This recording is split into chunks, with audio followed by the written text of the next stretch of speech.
Dabo Apparel Company, Valley Chevrolet of Wellington, Alan Januzzi, CPA, Lorraine County Community College, Brian Victor of Howard Hanna, Lorraine County Clerk of Courts Tom Orlando, Justin Miller, Esquire, Lorraine County Prosecutor J.D. Tomlinson, Ernie's Auto Body, Lorraine County Recorder Mike Duran, Giovanna Bremke, Achieve Credit Union, Kevin Brubaker, Erie's Market, Mental Health and Recovery Services of Lorraine County, Honey Dude's Handyman Service, Lorraine County Commissioner David Moore, Barber and Black, Lorraine County Visitors Bureau, I-90 Nissan in Sheffield Village, Jones Bones Barbecue and Grub, Ross Environmental Services, Music's Auto Care, Lang Optical, and Janasco Insurance.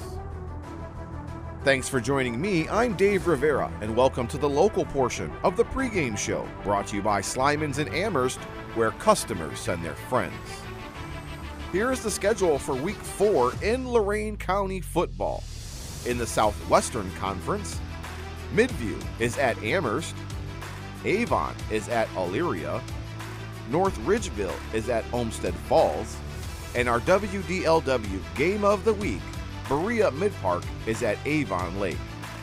In the Lorraine County 8 League, Wellington is at Black River, Clearview is at Keystone. In our WOBL Game of the Week, Brookside is at Oberlin.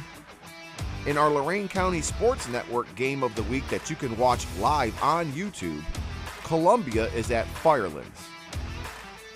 In the Great Lakes Conference West Division, Holy Name travels to Elyria Catholic. In the Lake Erie League, Lorraine takes on Akron Firestone. In the Sandusky Bay Conference Bay Division, South Central travels to Vermilion. On WOBL Radio, it's a Lorraine County 8 showdown between the Brookside Cardinals and the Oberlin Phoenix. Live from Oberlin College, Gary Tollett and Brian DeVito will have the call. And on WDLW Radio, it's a Southwestern Conference battle between the Berea Mid-Park Titans and the Avon Lake Shoremen from Memorial Stadium. Don Vincent and Rick Soto will bring you the action. Excited to announce that new this year, you can watch a different team each week live on our free video stream on YouTube at Lorraine County Sports Network. Tonight, it's the undefeated Columbia Raiders traveling to Firelands to take on the Falcons. Don't forget, tune in after the final whistle of your game for the post-game scoreboard show presented by Achieve Credit Union, streaming live on Facebook at WOBL WDLW Sports. Kickoff is just around the corner after this timeout. Enjoy the game. I'll see you at halftime on the Lorraine County Sports Network.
our Coach's Corner, and we start tonight with Columbia head coach Jason Ward. Coach, first of all, not only thank you for joining us, but you've added the title of athletic director at Columbia High School this year. So let's take a minute to talk about you and how that transition has been going. It makes for a busy day, there's no question, but, there's nobody that coaches football that, at least high school football, that does it for a living. Everybody, has another job to do. I taught for, a long time before I did this job, and I don't know, I think Ryan O'Rourke over at Firelands over across the field there, I'm pretty sure he's a teacher all day too. So, we all have other jobs to do. This one is, definitely keeps you busy. There's no question. And your team has not missed a beat, thankfully, as you start the year 3-0. But obviously we look at the other teams' records where they're at. That doesn't impress much. But the way you've beaten people has been very impressive. Which of these three games would you kind of pick out to say has been more the barometer of where you want your team to be and what you expect them to grow from this year? Probably just the second half of both of our last two games. I thought we played very poorly in the first half of these last two games, and I thought we played really, really well in the second half. So if we can play tonight like we have in the second half of the Fairview game and the Northwestern game, then I'll be happy. And what do you think has been kind of holding the team back in the first half, or is it just that your halftime speeches are just that good? Is that what it is? No, it's turnovers and pre-snap penalties. They'll get you every time, man, and that's something we struggle with. We turned the ball over 3 times in twice inside the red zone against Northwestern and through a pick 6. So, those will get you every time. And yet you guys have still put up, just a tremendous amount of points as well as the yardage. Obviously, you mentioned the turnovers deep in territory, but what do you have to do this week against the Firelands defense to continue that? Right. We're going to have to control the interior. They do a ton of blitzing inside the A and B gap, and, we've seen that a lot on film, and we're going to have to be aware of that. Our offensive line is going to have to communicate with one another, and we're going to have to pick those things up if we're going to be successful tonight. And on that offensive line, who's the leader or leaders that are keeping you things going? Sure. Our left side is very veteran-laden. We've got Chase Vogue at left tackle, who started all 14 games for us last year, and the same can be said about C.J. Duposki. Both those guys do a tremendous job on that side of the football. And then Nate Chapman at right tackle started all 14 games for us last year at center. We just bumped him out. He got a lot bigger and stronger. So those guys are no stranger to the Friday night lights, and they do a great job communicating with one another and keeping Freddie and Dan Marino on the right guard spot, kind of in line. And it's always good to recognize those guys working so hard up front, because tonight we're going to call the name Marco Sirigliano a lot, and I know you've had to have enjoyed having him as a player to coach here. What's happening this year with him, and what's really the strength of why he's putting up the numbers he is? Right, so you're talking about a back that went over 2,500 yards last year, which is just absurd. I mean, that's you would probably agree with me if I were to say that 1,500 yards is a great high school football season for a running back. I mean, he ran for 1,000 yards more than that, and 42 touchdowns to boot. So, nothing he does at this point surprises us. I will say that he seems to be a lot more physical on contact, carrying a few more people. You can attribute that to another year in the weight room, but we're still waiting on the big explosive run from him, and hopefully we get it tonight. And then on your defensive side of things, who are the stars that you've seen step up this season and leading the charge on that side of the ball? Well, Ethan Meyer, who's also our quarterback, he plays inside linebacker, and he's just been outstanding for us on the inside. He's makes all our calls, and really is just somebody that our entire defense can lean on. Jacob Sanders at safety on the back end does a fantastic job communicating and getting guys lined up and where they need to be. And then up front, we've gotten great contribution from Ben Bowling, our nose guard, and obviously Gavin Tollett. Gavin had 3 sacks last week. I think that puts him at 5 already. So, those names right there are Jacob and Gavin are both all Ohio guys from last year, and Ethan's really come into his own. And now you start conference play tonight, and clearly, the Columbia Raiders are the targeted team, the top of the heap, the favorite here. So how do you use that to your advantage, or how do you keep the kids level-headed when they have those types of expectations? Right. We take a 1-0 every week approach to the season. You know, we don't rest on our laurels. We certainly don't fall back on what we did an entire year earlier. I mean, that doesn't serve anybody well. I mean, if there is a target on our back, we're happy it's there. I don't think any boxer or fighter is not going to want a championship belt on as they, maneuver throughout their career. And, whether it's a target or a belt, we're happy to have it right now. And we certainly understand that everybody in our conference would love to have it. But honestly, we don't look at it as something that's ours right now. I mean, it's up for grabs every year. So, we're just as hungry as anybody else is. Well, I know when I first looked at our schedule for the season, this game really jumped out at me. It's a great matchup to open up conference play. It's Friday night in Lorraine County, and we've got more coming up as we get ready for Columbia to take on Firelands. Our thanks to Raiders head coach Jason Ward. And stay tuned here for more on the Lorraine County Sports Network. The administration of both high schools respects the spirit of good sportsmanship from all in attendance tonight. Your attendance and support of the student athletes on tonight's field is very appreciated by both schools. The officials assigned to this game have met extensive requirements set forth by the Ohio High School Athletic Association and have been approved by both schools to provide their important role in tonight's game. The athletes, coaches, and officials are guests of Firelands High School. We ask that all respect the efforts each of them have put forth preparing for tonight's contest. We ask all in attendance to show your courtesy and respect for fellow fans, officials, coaches, those administrating the contest, and of course, your team and opponent. And as important today as ever, please remember to respect the game.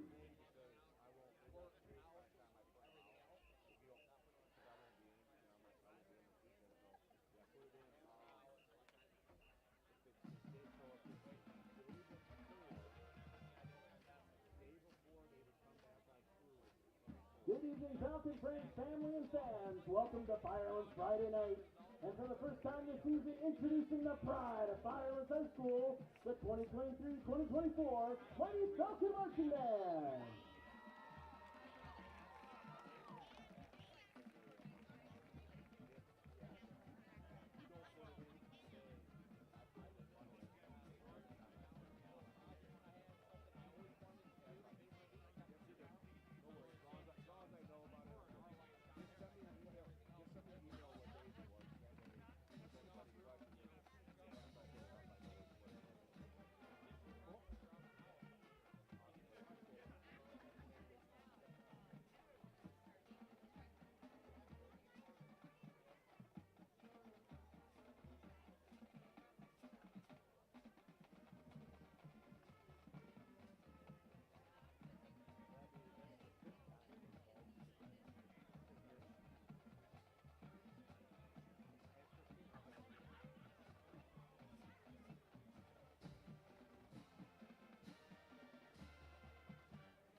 Conducted by Junior Field Company.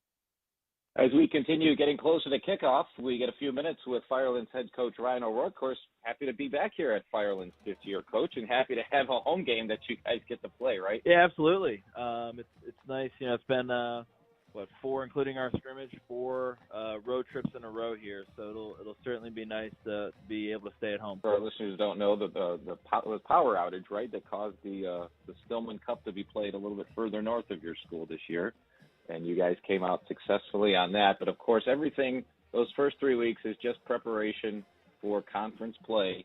So tell us maybe something surprising that you've learned about your team in these first 3 weeks. We certainly, gave our kids a tough slate of games.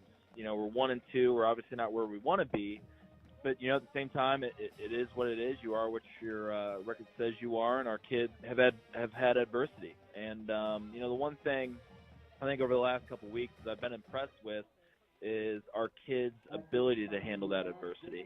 We struggle week 1, and our kids were able to bounce back, and they were really focused for last week. We had a really long road trip. It felt like a playoff game right away, early on in the season with the atmosphere that we had, the long road trip, and our kids didn't waver. As far as how those games went, it wasn't the way we obviously envisioned them, but at the same time, our kids have had a nice ability to bounce back and have good weeks of practice after tough weeks with those 2 losses. And, of course, now you get ready for an opponent that you have some familiarity with. So with those 3 games under your belt, what primarily is your focus this week in getting ready for Columbia? Yeah, we don't have any weeks off, right? We go right from that tough non-conference to the defending champion and a team that's currently undefeated. So we are well aware, Columbia, their success not only last season, but they seem to just be kind of going off on the same foot here right at the start of the season. They're tremendous success those first 3 weeks. So we know we have a big challenge,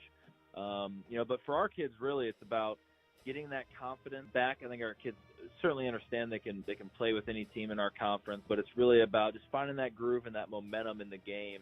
We've been talking about all week, being able to weather the storm, but at the same time be able to create momentum when plays are there. Like you said, you start with the defending champ. The good news is you're at home. You have an exciting crowd.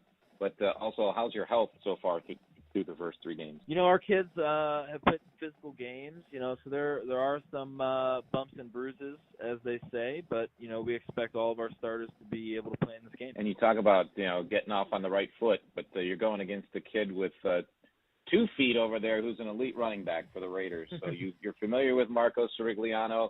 You know a little bit how to prepare for him. But what is kind of the secret to usually backs like this? You don't necessarily try to stop him. You just try to basically contain him, right? Yeah, I think that's the old adage that certainly holds true for number 3 there. He's a tremendous athlete. I appreciate how his motor doesn't really stop.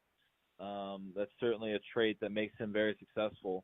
And, yeah, you're not going to fully stop a kid like that, but any team that faces a player and an overall opponent like this, you just have to find ways to disrupt rhythm and timing and things like that for their offense. So, that's through various means. That's also our offense, possessing the football and protecting the football. So a lot goes into, trying to disrupt an offense like this and their rhythm. As we're getting closer to kickoff, you're listening to the Buckeye Community Bank Coaches Corner. We've got another minute or so with Firelands head coach Ryan O'Rourke. Let's talk about your running game, Coach, because I noticed your stats through the first 3 games.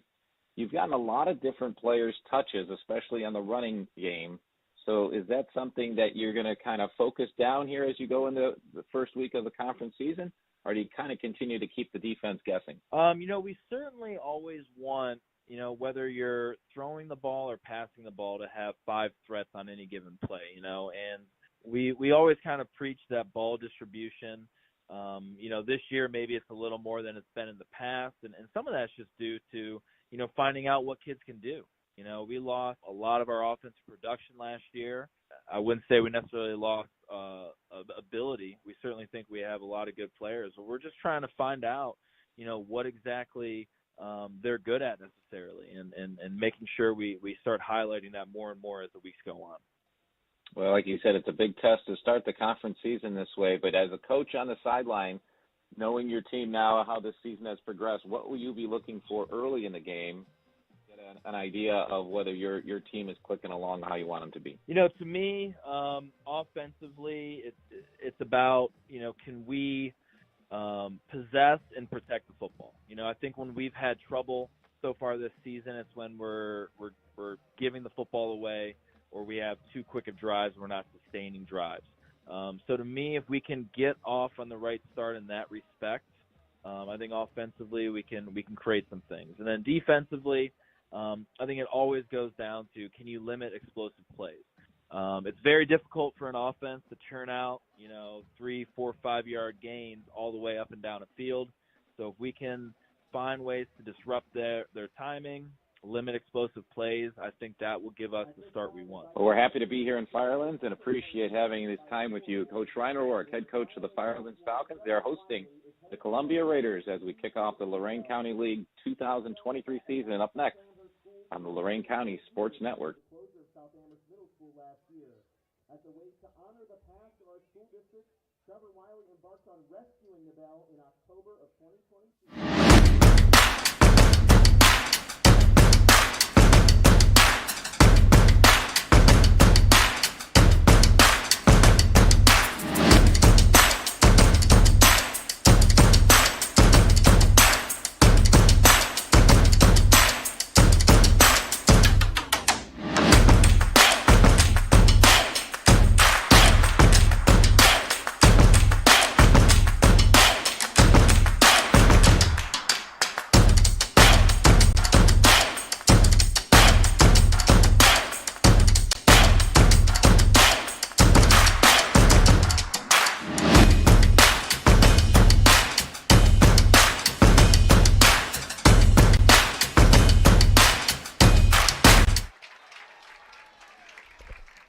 that bell means we're live from Henrietta Township. Welcome back here to the Slimans and Amherst pregame show on the Lorraine County Sports Network. I'm John Guzik, and happy to have you along with us for week 4 of the high school football season. Really the start of football in its entirety, because high school gets that head start a month ago. College started filtering in and get full go last week. We're adding the NFL last night, so it is really, truly football season, and we're happy to have you along as we're getting ready for the Columbia Raiders to take on Firelands, what ends up being the Firelands Falcons home opener, since their original home scheduled game against Vermilion had to be moved due to the big power outages that accompanied the storms back in August. So I think a little extra excitement for the Firelands fans, certainly a whole lot of expectations for the Columbia fans, and we just had the victory bell ringing the first time here at Firelands as one of the Firelands Falcons sophomores. He completed an Eagle project that brought a bell that was originally at the South Amherst School, and they have now put it in the end zone right in front of the scoreboard on the south end of the stadium, and that will be ringing hopefully a lot if you're a Falcons fan tonight as we get going here into our pregame show. And a beautiful night for football. And we had our coaches corner there, an opportunity to talk to both Jason Ward from Columbia and head coach Ryan O'Rourke from Firelands. Our thanks to Buckeye Community Bank, where today and tomorrow they're your partner for growth. And now, kind of in our own makeshift Lang Optical broadcast booth, we've got a great perch above here. Just had to create our own little counter space that we have to adapt each and every week. When it's high school football, we make it do with what we got to do, but hopefully we'll be able to bring you a great broadcast here tonight. Happy to have you along, as well as we have our Andrew on our camera, Edwin's on our technical director, man of many talents, and a voice that hasn't been on the Lorraine County Sports Network. Joining us tonight, Max Drummond. Happy to have you along, Max. Our friend Mike Rush, a little under the weather, so we know that primarily, Mike, we want to wish you better health, but the most important thing was that you didn't get any of us sick, so we appreciate that. But happy for Max to jump in here tonight. Welcome to the broadcast booth, Max. Yeah, I'm excited to be a part of it, as this video stream is such a great evolution, especially with what we want to do with the Lorraine County Sports Network. So happy to be a part of it. And we did have the Firelands Band did a great rendition of the national anthem during our coach's corner there. And hopefully we'll be able to hear a little bit of them here before the pregame's over, as well as at halftime. And our national anthem brought to you each and every week by Lorraine County Prosecutor J.D. Tomlinson. Reminds you to stay safe, Lorraine County. We have had the coin toss out there earlier today, and the coin toss was brought to you by the Lorraine County Convention and Visitors Bureau, which is celebrating 200 years together. Columbia did win the toss, but elected to defer their choice to the second half. So that means Firelands is going to get the ball to start the game, and they'll be going from south to north. So let's get into our starting lineups here, which are brought to you by Kevin Brubaker, elect Brubaker for mayor, and we'll start with the Firelands Falcons offense. Is along their front line. You're going to see 6'2" junior Noah Angle on the left tackle spot. Inside him will be C.J. Gillis. Our center tonight will be Clifford Stoll, and Braden Rowley will be at the right guard spot. And then Patrick Geist is out on the right tackle spot. So a lot of size there for the Firelands Falcons along the line, going 222, 275, 190 at center, but then 249 and 285 on the right side. Quarterback will be 18 Jimmy Onspall. He's a 6'2 senior, 188 pounds. Running backs tonight will be behind him Josh Kovach, who's a 5'10 junior, as well as Colin Scott, who's actually been their second most often rusher. And Firelands does spread the ball around a lot. Scott will be in the backfield back there. Tight end starting the game tonight will be Aiden Fortner. He's a 6-foot sophomore, which we haven't had a lot of sophomores on the starting lineup. And then receivers will be Kevin Williams and Logan Galligan. As we found out, Liam Varndl, who was originally on the starting lineup for the Firelands as wide receiver, is not going to be able to be a part of tonight's game. And we'll be able to talk a little bit more about that as we go along. Columbia will be running a 3-4-4 defense. Up front in the middle is going to be Ben Bowling. He's going to be the nose tackle. He's a 6-foot senior, 250 pounds. On either side of him is Justin Smith, who's a 6'6 junior at 200 pounds, and Gavin Tollett, who's already had 5 sacks this year and leads the team in tackles. He'll be at the other defensive end. Inside linebackers are Ethan Meyer and Gage Maruna, with the outside linebackers being Marco Sirigliano and Brian Jones. And then they're going to have 2 cornerbacks. Danny Corrigan is a 5'9 senior. He'll be out there with Grant Johnson, who's a 5'11 junior. Our safeties will be Isaac Syriac and Jacob Sanders for Columbia. That'll be your starting lineup. We're about ready for kickoff. But before we get going, Max, how about a couple quick keys to the game for what we're looking for tonight? That's right, so let's get into it. The key for both tonight is going to be who's going to be more physical and show with a lot more aggressiveness. And then for Columbia specifically, will we see a clean game from them? The last 2 weeks, they've had some turnover problems pop up. And can they start faster? That's going to be a big thing for them. And then as for Firelands, play to their strengths. You alluded to it. They have 3 separate guys who run the ball, so use a committee approach. Jack Washburn gets a foot into it, and Kevin Williams taking it up the right side, and a pretty nice return, getting across the 30-yard line. And a good start for the Firelands offense, because we talk about any time the keys of the game is what can you do to start. The better you start, the better chance you get going. Our keys of the game brought to you by Mahar's Mental Health and Recovery Services of Lorraine County. We appreciate their sponsorship as always, and our opening kickoff is always a service of our friends at Lorraine County Community College. We kick off your future with LCCC. So they're putting it down at the 35 here with 11:54 on the clock in the first quarter. Firelands gets this game underway, and pretty nice field position for them to start off. That's right. We're going to see Onspall come out and try to lead the troops here on an effective first drive. Onspall in the I formation, under center, takes a snap, looks left, handoff deep in the backfield. Nice hole over the left guard spot. And that's, again, we're going to see a lot of different Firelands Falcons runners there. So Colin Scott gets the first carry of the game. He's had 23 rushes so far this year for 61 yards. He's also found the end zone twice. And that'll give him a 6-yard gain and bring it up 2nd and 4. Yeah, on that one, they used the off tackle pretty well and pretty good lead blocks by those fullbacks. If you want to get the ball in this offense, you have to lay a block for the others. Now single back formation. Motion coming across is Williams. Onspall hands off this time on the right side, and still Scott, he's going to get across the first down line to gain and move the chains for Firelands with another 5 yards. So exactly the type of start you want if you're Firelands Falcons. You want to have a little bit of ball control. We haven't seen Firelands put the ball in the air a lot in their first 3 games, and that's going to be part of what you're going against a high-powered offense like Columbia is the more ball control you can have. Take some time off the clock, reduce the number of opportunities they have to score. Third play of the drive here, 1st and 10 from Firelands 46. Onspall to Scott again, this time right side. Again, really nice big hole there. And gets out into Columbia territory and all the way down to the 45-yard line. Going to be a little bit short of the line to gain, so bring up 2nd and 1. Yeah, great misdirection that time by the offensive line there and the counter handoff. In fact, I think I saw left tackle Noah Engel leading the play on a pull. You don't see too many teams pull the left tackle, so we'll see if they keep going back to that.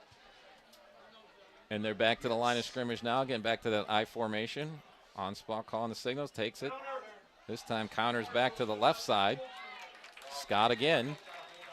It's the Colin Scott show so far, and he's done a nice job with the help of his guys up front. Moving the chains again. Takes it to the 40. That'll be another gain of 5 yards.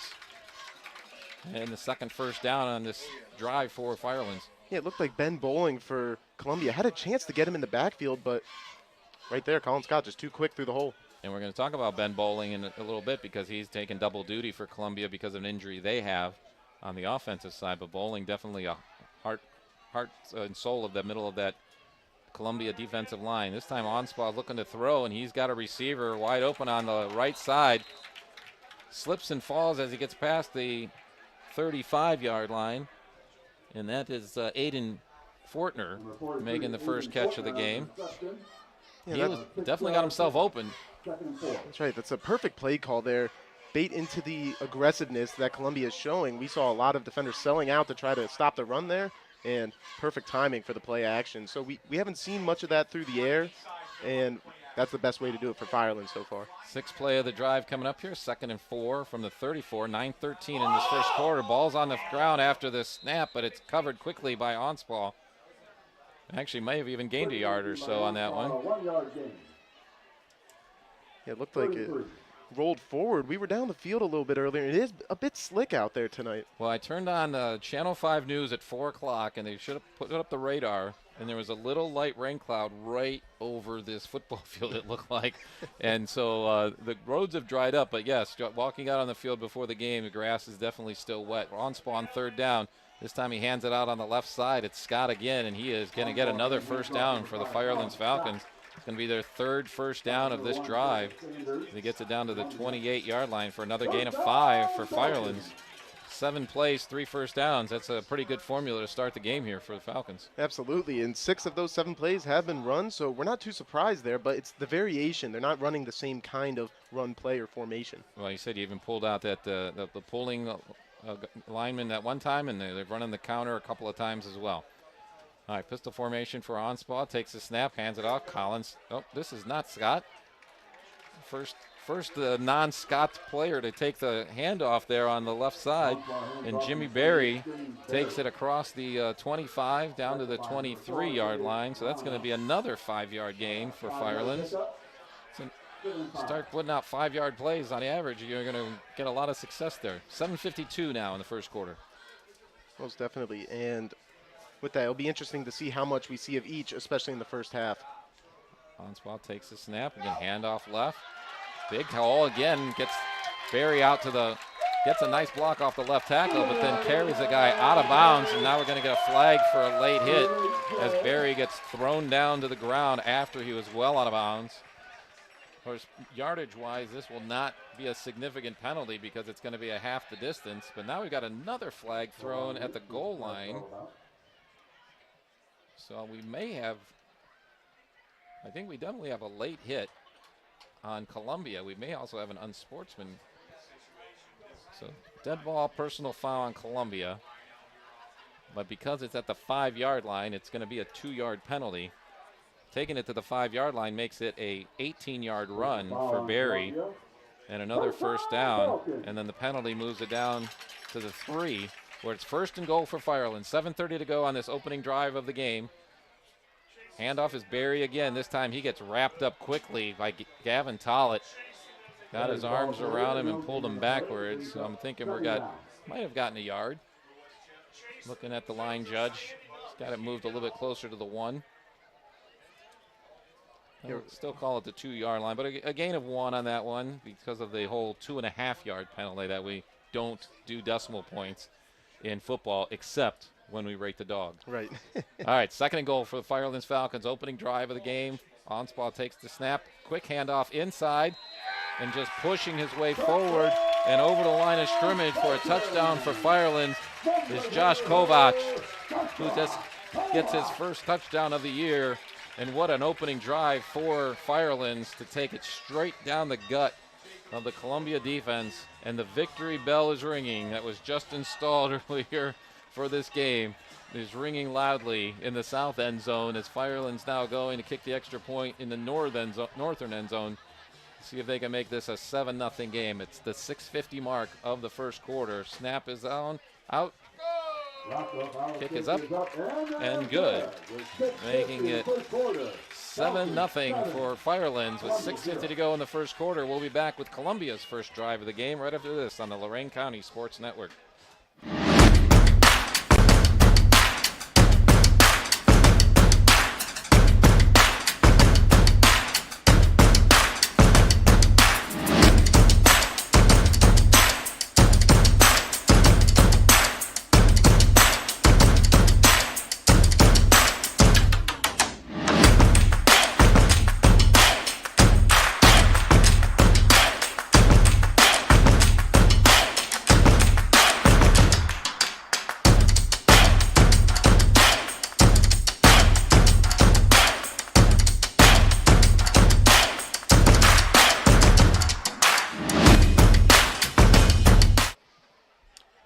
Back here from Firelands High School where the Falcons have just taken the lead on the first drive of the game. Gets a 7-0 start for the Falcons, and Columbia is about to receive the ball for the first time as the ball's teed up right here in front of us at the 40-yard line.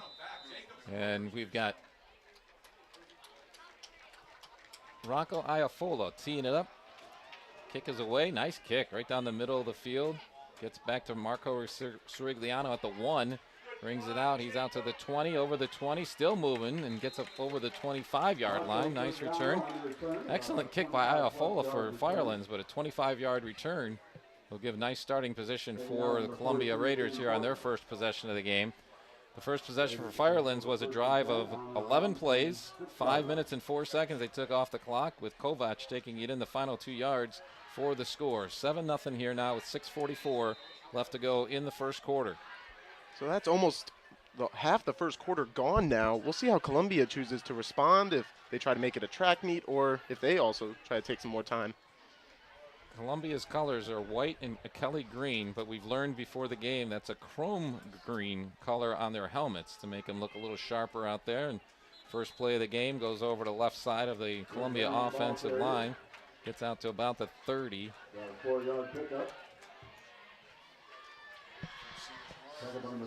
So that's obviously a familiar sight. We're going to see a good workload for number 3 tonight. And 3 is Marco Sorigliano. If you didn't hear our coach's corner, 2,500 yards last year, and he is already eating up the yardage this year as well, and we're going to call his name a lot. We'll talk about his stats as we get into this drive. A little discussion on the right end of the line, and then the running back switch, and I think we are going to end up with a timeout by Columbia here, and we'll keep it here for the first timeout of the game as we're getting things settled in. We are almost exactly halfway through this first quarter, 6:03 on the clock. Firelands up 7-0, so you got to be happy if you're wearing red and white tonight. Absolutely. That kind of start, it's exactly how you want to set the tone. We talked a little bit about it in the pregame, is who's going to be more physical. And that's not to say Columbia wasn't physical. There were plenty of times they were in the backfield at the beginning of the play. It's just great adjustment by those running backs for the Falcons. And we talked about in that first drive, we did have Williams fall down on the one reception, talking about the field being a little wet. Our game time conditions and forecast brought to you by Lorraine County Clerk of Courts Tom Orlando, who's a proud sponsor of high school athletics. We've got 67 degrees out here in Henrietta Township, and the wind is basically down to nothing, less than 5 miles an hour. It is out of the north, which shouldn't have any effect on the kicking game. And with these cloudy skies, we expect the temperature to stay pretty much right where it is for the remainder of this game. Columbia's back out there. It's 2nd and 6 from their own 30. Whistle blows to start the play clock, and Sorigliano in motion, and this is a keeper by Meyer, and he gets across the 35-yard line as he darts right and then back to the middle of the field, close to the first down marker. Man, what a collision. And they are moving the chains on that one, so right away, 2 plays, and basically you got a 5-yard average here to start the game for the Columbia offense, which is duplicating pretty much what Firelands did on their first drive. Yep, getting the quarterback involved there, and a lot of variations in these formations so far. Well, you got a key on the number 3, Sorigliano, so faking to him is going to be effective a lot. But this time, Sorigliano keeps it, goes over to the left side, and heads out towards his bench.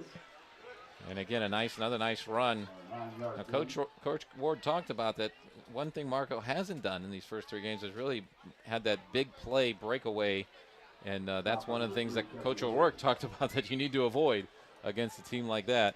But that puts the ball out to the 45-yard line, so that's a gain of 9 for Sorigliano. Brings up a 2nd and 1. Meyer looking to line over, gets under center.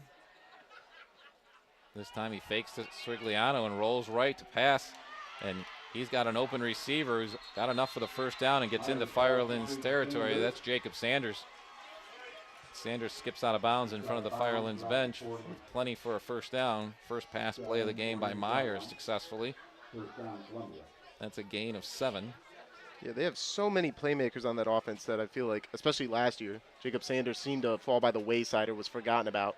Now this year, as one of their number 1 options receiving, I don't think that's possible. First down again for Columbia. Clock stopped with Sanders going out of bounds. 4:59 to go in this first quarter. Meyer this time hands off over the left side to Sorigliano, and the Firelands defense is just waiting for him in moss. No game. Stop by number 73, Patrick. That was, I think, Bourne was the one who was shooting in from his safety position. And it's one of the things you look at the stats before the game when you see the leading tackler being one of the safeties, because Urban is their leading tackler for Firelands. That's sometimes not a good sign, but the way they're playing defense and shooting up in the gaps, that's why you're going to see them have more tackles. 2nd down and 10. This time Sanders running around the left side, finds some room, good nice cutback right at the hash marks, and gets it to about the 41-yard line. That'll be a gain of 7, but it is going to bring up 3rd down. Yeah, so we'll see how often they're going to load the box, or the Fireland Falcons, because that's what we'll have to see this playbook open up a little bit more for Columbia. Yeah, they're using the big guys at Firelands up front to kind of take away the blockers and then let the backers and the defensive backs shoot in. Lining up for third down, and Coach O'Rourke sees something he doesn't like, gets his first time out of the game. It's 3:54 to go here in the first quarter. With Firelands leading 7-0, we'll be back to Firelands High School right after this on the Lorraine County Sports Network.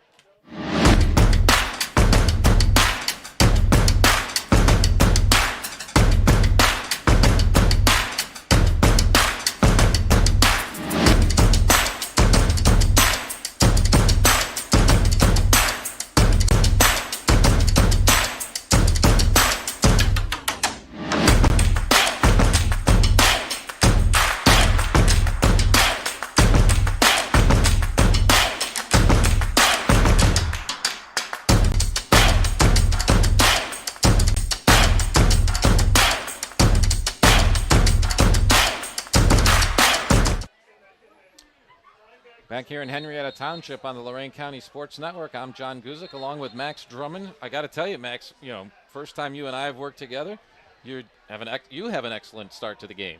Appreciate having you along here. Mike Rush, a little under the weather here tonight. So Max Drummond filling in as Columbia is back up with a third down here at their own 42-yard line. Sirigliano takes a direct snap and takes it to a first down as he just finds a little sliver of opening over the right side and turns that into the third first down of this drive. Seen two impressive drives where the offensive lines for both teams have really taken control of this one. And it's going to be 1st and 10 for Columbia at their own 33. I'm sorry, at the Firelands 33. So that'll be a gain of 9 on that one for Sirigliano. His numbers are already starting to pile up, right, on one drive. This time Sirigliano splits out to the right by himself in the backfield is Meyer, but now Sanders in motion, fakes the handoff there. Meyer keeps himself over the left side, bounces off a couple of shoulder tackles and gets himself out to the 25-yard line.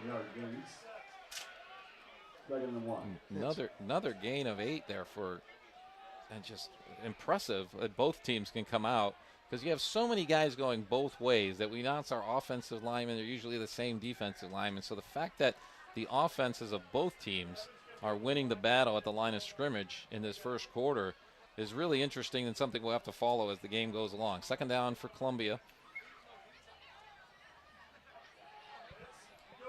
This time Meyer, little deception in the backfield, but he keeps it and he tosses it out on the right side, and beautiful throw and catch. Gavin Tollett bringing that one down inside the 10-yard line.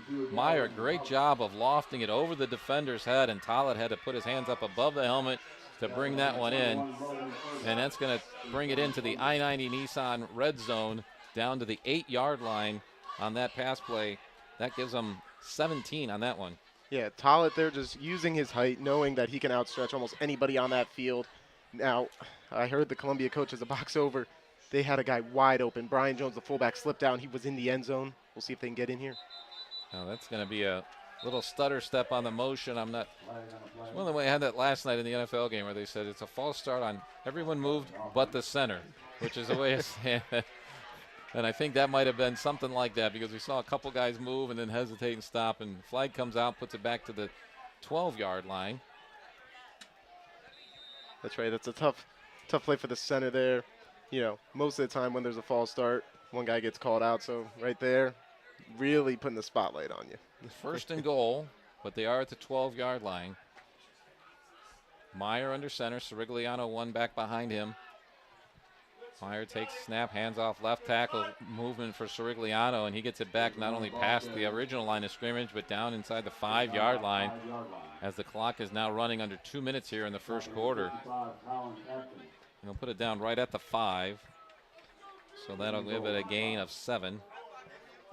Yeah, that was a big-time stretch handoff there, which makes the linebackers and the safeties, who have been aggressive at this point, running up to the line of scrimmage, makes them hold a sec because they have to identify if Meyer's going to give that or if he's going to pull in and try play action once again. They've done it twice so far. Firelands started the game with a 65-yard 11-play drive. This will be the 11th play of this drive for Columbia, which started at their own 26-yard line. Sirigliano in the backfield. Meyer's keeping it and pushing forward, but nothing there. They stood up right away by the interior of the Firelands line. An interesting play call by Columbia when it's second and goal. I think they were trying to catch the linebackers looking outside, but there was no no motion, no indication that any type of deception on that. Gets about a yard, so it's going to bring up 3rd and goal. We're under a minute now in this first quarter. Yeah, bold play call there, especially with how far away they are from the goal line. But they trust that offensive line. It's experienced. And here we go. Meyer this time hands off, and it's Sergliano right over right guard. He's down to the goal line. Did he get in, pushing and shoving? And they're going to mark him just short of the goal line.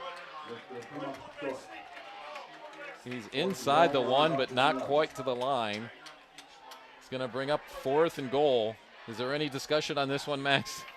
I don't think there is, all right? I mean, you got a big line. You got a star running back. You've got a quarterback who's already done a couple quarterback sneaks, one for a first down. I'm trying to see what Columbia can do. Force against force here. Here we go. 12 seconds to go in the quarter. Meyer's going to keep it himself, but he's stuck up and then pulled backwards. Stood up by the interior of the line.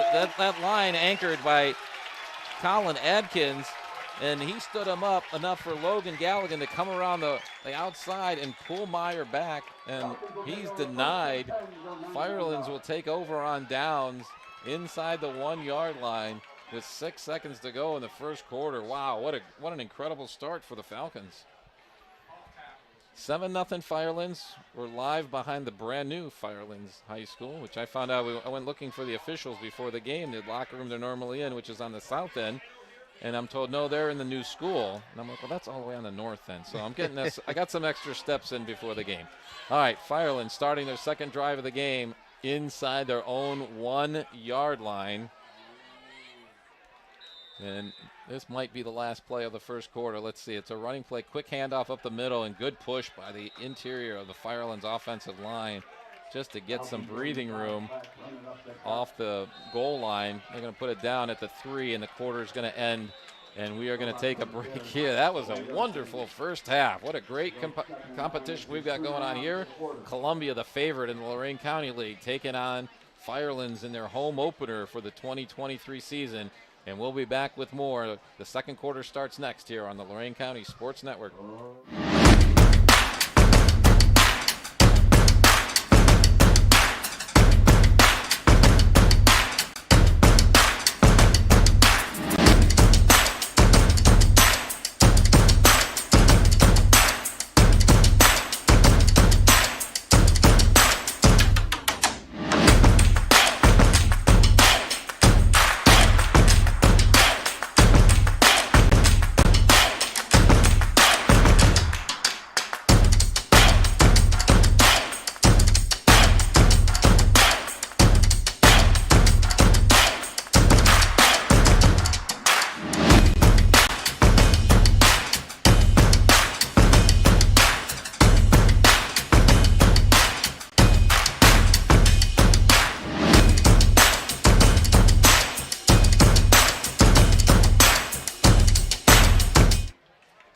Welcome back to Firelands High School on the Lorraine County Sports Network. We had a great start to this one. Firelands with a 7-0 lead and the ball at their own 3-yard line. Second and 8. I'm John Guzik along with Max Drummond. And the first play of the second quarter starts with Jimmy Onspaw under center. Then he steps back and looks to the sideline for some changes in what the call was from the huddle. Here we come. Left tackle run again, and a nice job. And good. Excellent work of keeping the legs moving by Jimmy Berry to get himself out to almost the 10-yard line. Let's see, they're going to put it down at the 9. So that's going to be a gain of 6. And that's going to bring up third, and we'll have to call it 3 from there. Yeah, and Berry, the sophomore, it's funny. He's been showing a lot of power and displaying that, even though he's around 20 pounds less than the starter, Colin Scott. So a lot of trust there from the coaching staff, backed up in their own end. And so much of seeing him churning his legs to keep those legs moving and get those extra yard or two. Here's a handoff over the right guard, stuck up in the middle by the Columbia defense. That's going to be a close one there. I don't think he got the first down. That's Ben Bowling, who stacks up things in the middle of the Columbia defense usually. And it's going to be just short. So give him a gain of 2 out to 11, but this time after 2 very impressive drives, one by each team to start the game, this one's going to be 3 and out, but certainly got to be considered a success for Firelands the way their defense stopped them at the goal line. And here's Washburn's kick. Nice kick, a lot of spin to it, and if it's right, it's going to get some nice roll. But that's one of the things, you're playing on natural grass that's been rained on and just a little too soft to get much of a roll. And Columbia's going to get a nice start to their second drive of the game as the ball is tapped down right about the 43-yard line. Let's see where they'll put it. Maybe the 42 of Firelands is where Columbia will be starting with 10:39 to go here in the first half. We've got Firelands up 7-0. And obviously, it's easy to say the best starting position of the game for the Columbia offense. Last time they went 73 yards down to the 1-yard line, a 12-play drive. But on that 12th play, Firelands stood them up in the middle and then pulled them back to stop and get the ball on downs. And now Columbia starting their second drive. This time it's Meyer faking the handoff and then keeping it up the middle. And again, another great example. Keep your legs moving. He had two guys hanging on him. And if anything, the Firelands defense needs to maybe tackle a little lower because Meyer gets himself about 3 extra yards after contact. A pretty nice gain to start this drive. Yeah, he took a shot by carrying those guys. There was at least 2 more that had to help bring him down for a total of 4 Falcons. Great power that time by the quarterback. 2nd and 5 for Columbia. They're back to the line. Tollett moves over to be the tight end on the right side. Sirigliano behind Meyer, and Meyer's going to roll right and look to throw. And he's got Sanders open again. Nice catch and immediately cuts back inside the numbers. That takes a lot of concentration. Catch the ball on the run and be able to just immediately cut north and get extra yardage. And again, wonderful technique and fundamentals by Columbia, which makes them always such a powerful program in the Lorraine County League. First down for Columbia, about the 24-yard line. So that's going to be a gain of 13 on that one. Yeah, right there they took advantage of Matthew Pring running a vertical route next to him, and nobody looked at Sanders. Meyer in the shotgun takes the snap. This time handoff and going over to the left side is Sirigliano, and then he gets upended by his number 3 counterpart, Kevin Williams, on the Firelands side. 3 versus 3. And that one's going to be a success for really both teams because he gets 4 yards there. It was a nice-looking tackle, wrap up and take him straight to the ground, but good push by the left side of the Columbia line. Gets 4 yards on that one. That's right. It felt like there was going to be a lot more to that run, but as you alluded to, Kevin Williams with the great textbook tackle getting right at the legs. 2nd and 6, 9:04 with the clock moving here in the second quarter. Columbia has Sanders in motion coming towards Meyer. Meyer turns around, counters back to a run off the right tackle. And a good gang tackling, good team pursuit by the Firelands defense to get over there and put a stop to that play. It's going to bring up 3rd down. And they're really getting after it tonight. That's Brian Jones, his 38 in the white jersey there. I got the carry on that one. I believe it's his first carry of the game probably, I think, right? Yes. So brings up 3rd and 5. Technically in the I-90 Nissan red zone as they are at the 19. Could be 4-down territory, but Columbia has a pretty good kicker. I don't know, this might be a little bit far out of the range, but they might not have to worry about it because Sirigliano takes it off a left tackle and gets it down very close to the first down. So whistle a stop for play, but now the indication it is a first down. So they'll move the chains and keep this Columbia drive alive as the clock is stopped at 8:07 here. Second quarter action. Ball's going to be put down at the 13. So a gain of 6 on that one for Sirigliano. Second first down of this drive for Columbia. And this is kind of reminiscent of their first drive. They moved the ball well. Then the Firelands defense stood up at the goal line and held them out of the end zone. This time Sirigliano over the right side. Knocks a couple of guys forward. He just does have a lot of, talked about the weight room Coach Ward did before the game. It's got to be doing a lot of leg work to be carrying the ball and bounce guys forward like he did there. That's right. He's having to earn every one of those yards, and the weight room is definitely paying off here in week 4 now. Second down as the ball's marked inside the 8-yard line. Saw Brian Jones, the fullback, limping a little bit. This time it's Sanders trying an end around, but that one gets eaten up pretty quickly by the Firelands defense. Colin Adkins has got the wrap on him and pulls him down just shy of the 5-yard line. Call that one a gain of 2 for Sanders. Columbia can get a first down inside the 2-yard line. But obviously, they'd be happy to put it in, probably back in 4-down territory here again for Columbia. Firelands leading 7-0 now. 6:46 and the clock's running here in the second quarter.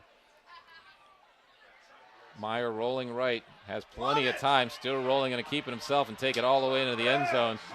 Definitely, I believe, a designed pass play, but good coverage by Firelands. They dropped back into coverage, but nobody slid out from the line or linebacker spot to pick up Meyer, and he said, I'll take that one right in the end zone myself. 6-yard touchdown run for Ethan Meyer. Makes the score Firelands 7, Columbia 6 with the extra point to come. 6:34 to go in this first half. Yeah, and a lot of those run plays, it was done by any means necessary to get, whether it was the first down, whether to stay on time with the chains, and right there, Ethan Meyer just selling out to get past that goal line. Washburn, the kicker for Columbia, trying the extra point here, kicking into a slight breeze. They got a little movement on the line by Firelands. Did Columbia move first on this one? Whistles blow. And waiting for the indication from our official.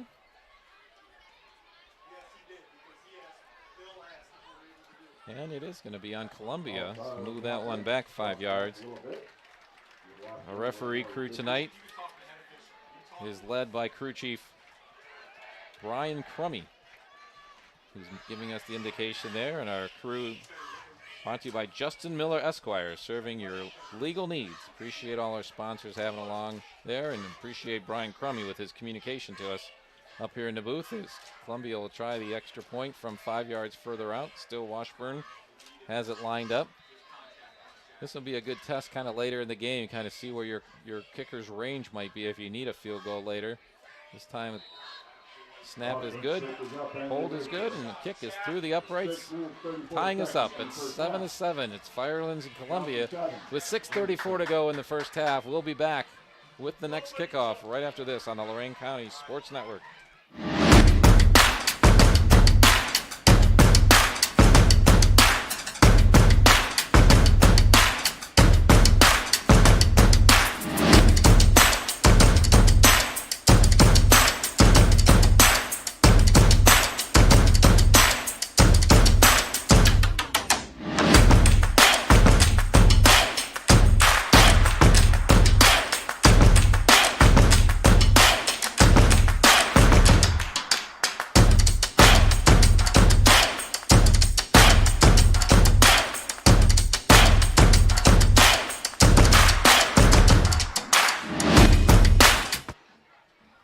This game's moving along quickly on the Lorraine County Sports Network as we're already almost halfway through the second quarter with a score of 7-7 between Firelands and Columbia. I'm John Guzik along with Max Drummond. Columbia just tied it up. We've had 3 extended drives. Firelands started the game with a 5+ minute drive. Columbia came back with a 6.5 minute drive. That was just another 4-minute drive, 4:05 exactly, as Columbia goes 42 yards in 8 plays with Ethan Meyer keeping on a rollout, taking it in for the score. And we're tied up with Washburn ready to kick things off to Firelands. Nice kick, good hang time, but taking up about that 10-yard line. And off the right side and getting, just got past the numbers and gets pulled down. Now we've got 2 flags coming in. The first one came from the referee, and I couldn't tell if it was a horse collar on the tackle or a hold on the block before that, but then we got a second flag from way back, and it is going to be a hold on Firelands on the return. The flag came down about the 25, so that's going to push the Firelands Falcons back, and the officials confer, and they're both flags were for the same offense. So we're going to move that one back, and it should be at the 15 is where Firelands will be starting this drive. Yeah, and I think it's interesting. You mentioned the depth of these teams earlier. A lot of guys playing both ways, especially the playmakers. And on that tackle, Gavin Tollett did a great job, and that's why you want your starters out there. But he got up a little gingerly, but I know he's a very tough player, and we're going to see if that affects him throughout the rest of this game or not. Yeah, definitely a guy. We got to keep an eye on all these guys since so many of them go both ways, too. Here's Firelands' first play of this drive is counter play and ends up going straight up the middle with Kovac. Beautifully executed play by literally all members of the Firelands team, and moves the chains right away as they get the ball out to the 26-yard line. 11-yard run for Kovac. And as Columbia is trying to make some substitutions, Firelands is already at the line, but now we've got whistles blowing, and Columbia is going to take the timeout. They didn't have the right personnel on the field, and Firelands saw that and was ready to go. So we'll take a quick timeout and be right back here on the Lorraine County Sports Network.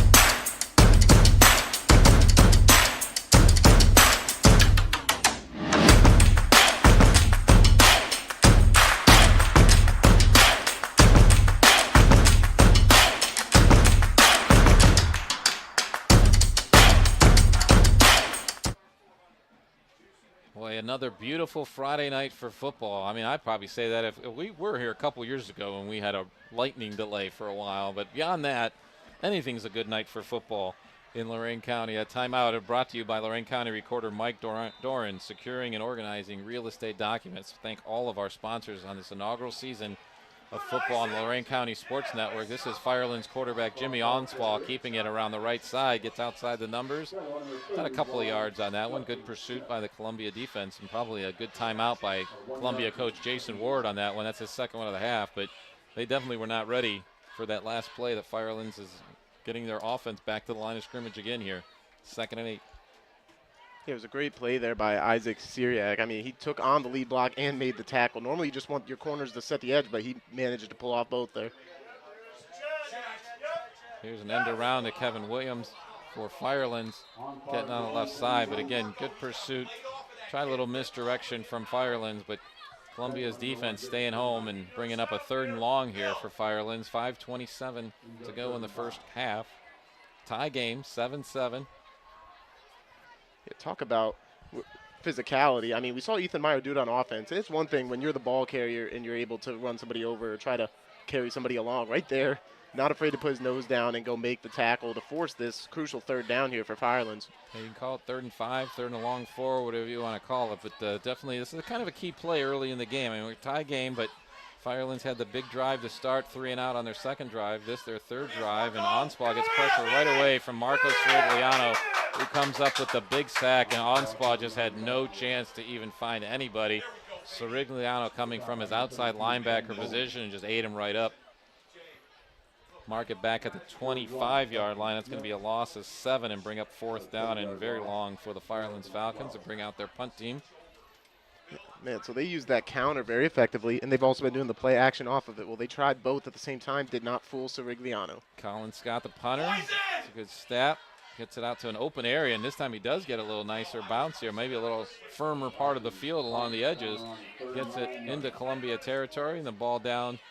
I think they're going to put that down at the 39-yard line, is where Columbia will be starting their next drive with 4:19 to go in the half. Wow, this one's really moving along very quickly with these long, sustained drives and a lot of running plays by both teams. It definitely is, and, you know, we're not in that 2-minute drill yet. We're just outside of that, but you don't have all the time in the world to work with. As we saw Columbia last drive take around 4 minutes and 5 seconds, so they should be very comfortable here. The playbook is at their disposal. And, I mean, I think everything is when you have Marcos Sirigliano in the backfield. Right, 36-yard punt by Scott. Not a bad job with no return there. So 1st and 10, Columbia.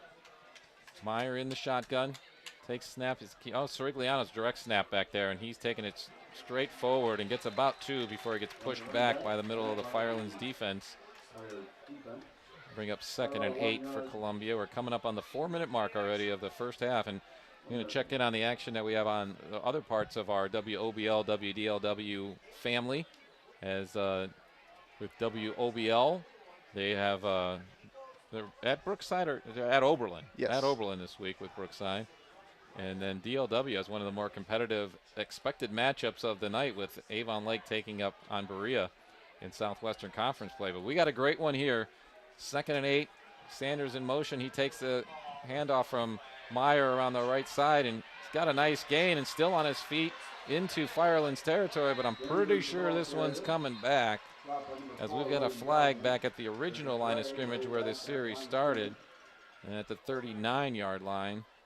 And these are these ones at the high school level can end up being very big penalties because they're happening behind the line of scrimmage, actually a chop block, so personal foul. So this one is going to get marked up. It looks like the official's looking at the line of scrimmage, because if the penalty is a spot foul, the flag's back at the 39. Either way, the fact that it's indicated as a personal foul means they're going to bring 15 back. So erasing a pretty big run by Sanders.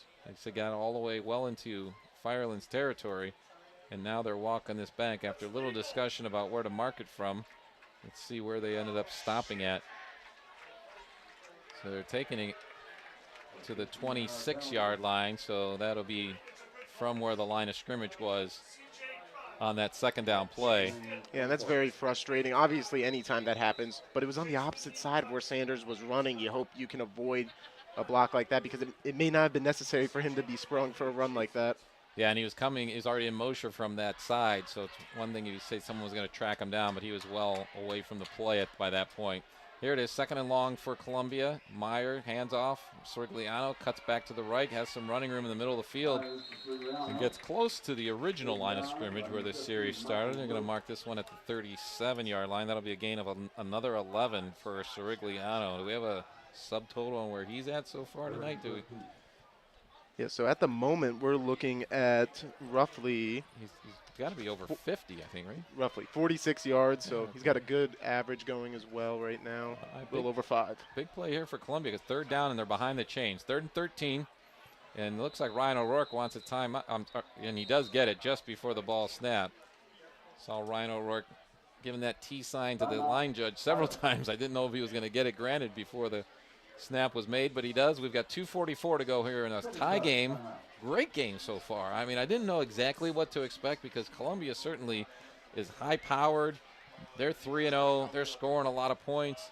But the reality is the combined record of the three teams they've played is 0-9, which makes it a little hard to make a barometer. You got a chance to see Columbia a lot last year, though, so you know that a lot of these guys are back from a very successful campaign they had in 2022. That's right. They faced a good amount of adversity last year, including in this matchup against Firelands last year. They'd had to go to overtime for them to win 29-28. So the Firelands team, even though they may not have some of the same names, a decent amount of the guys and a lot of the ones on the roster that were there for that experience that, and they're not afraid of Columbia. They don't look at them, obviously, from the outside looking in. Media types, we say that's the best team in the conference, but for the Falcons, that doesn't faze them. Yeah, and before the game, Coach O'Rourke mentioned that the team was a little down after losing to Poland Seminary by a pretty big margin last week, but obviously that confidence is not lacking, and if anything, they're building on it. 3rd and 13 as Meyer takes the snap, and he wants a screen pass to Sanders in the middle of the field. He's got the first down and gets into Firelands territory before he's upended by Kevin Williams.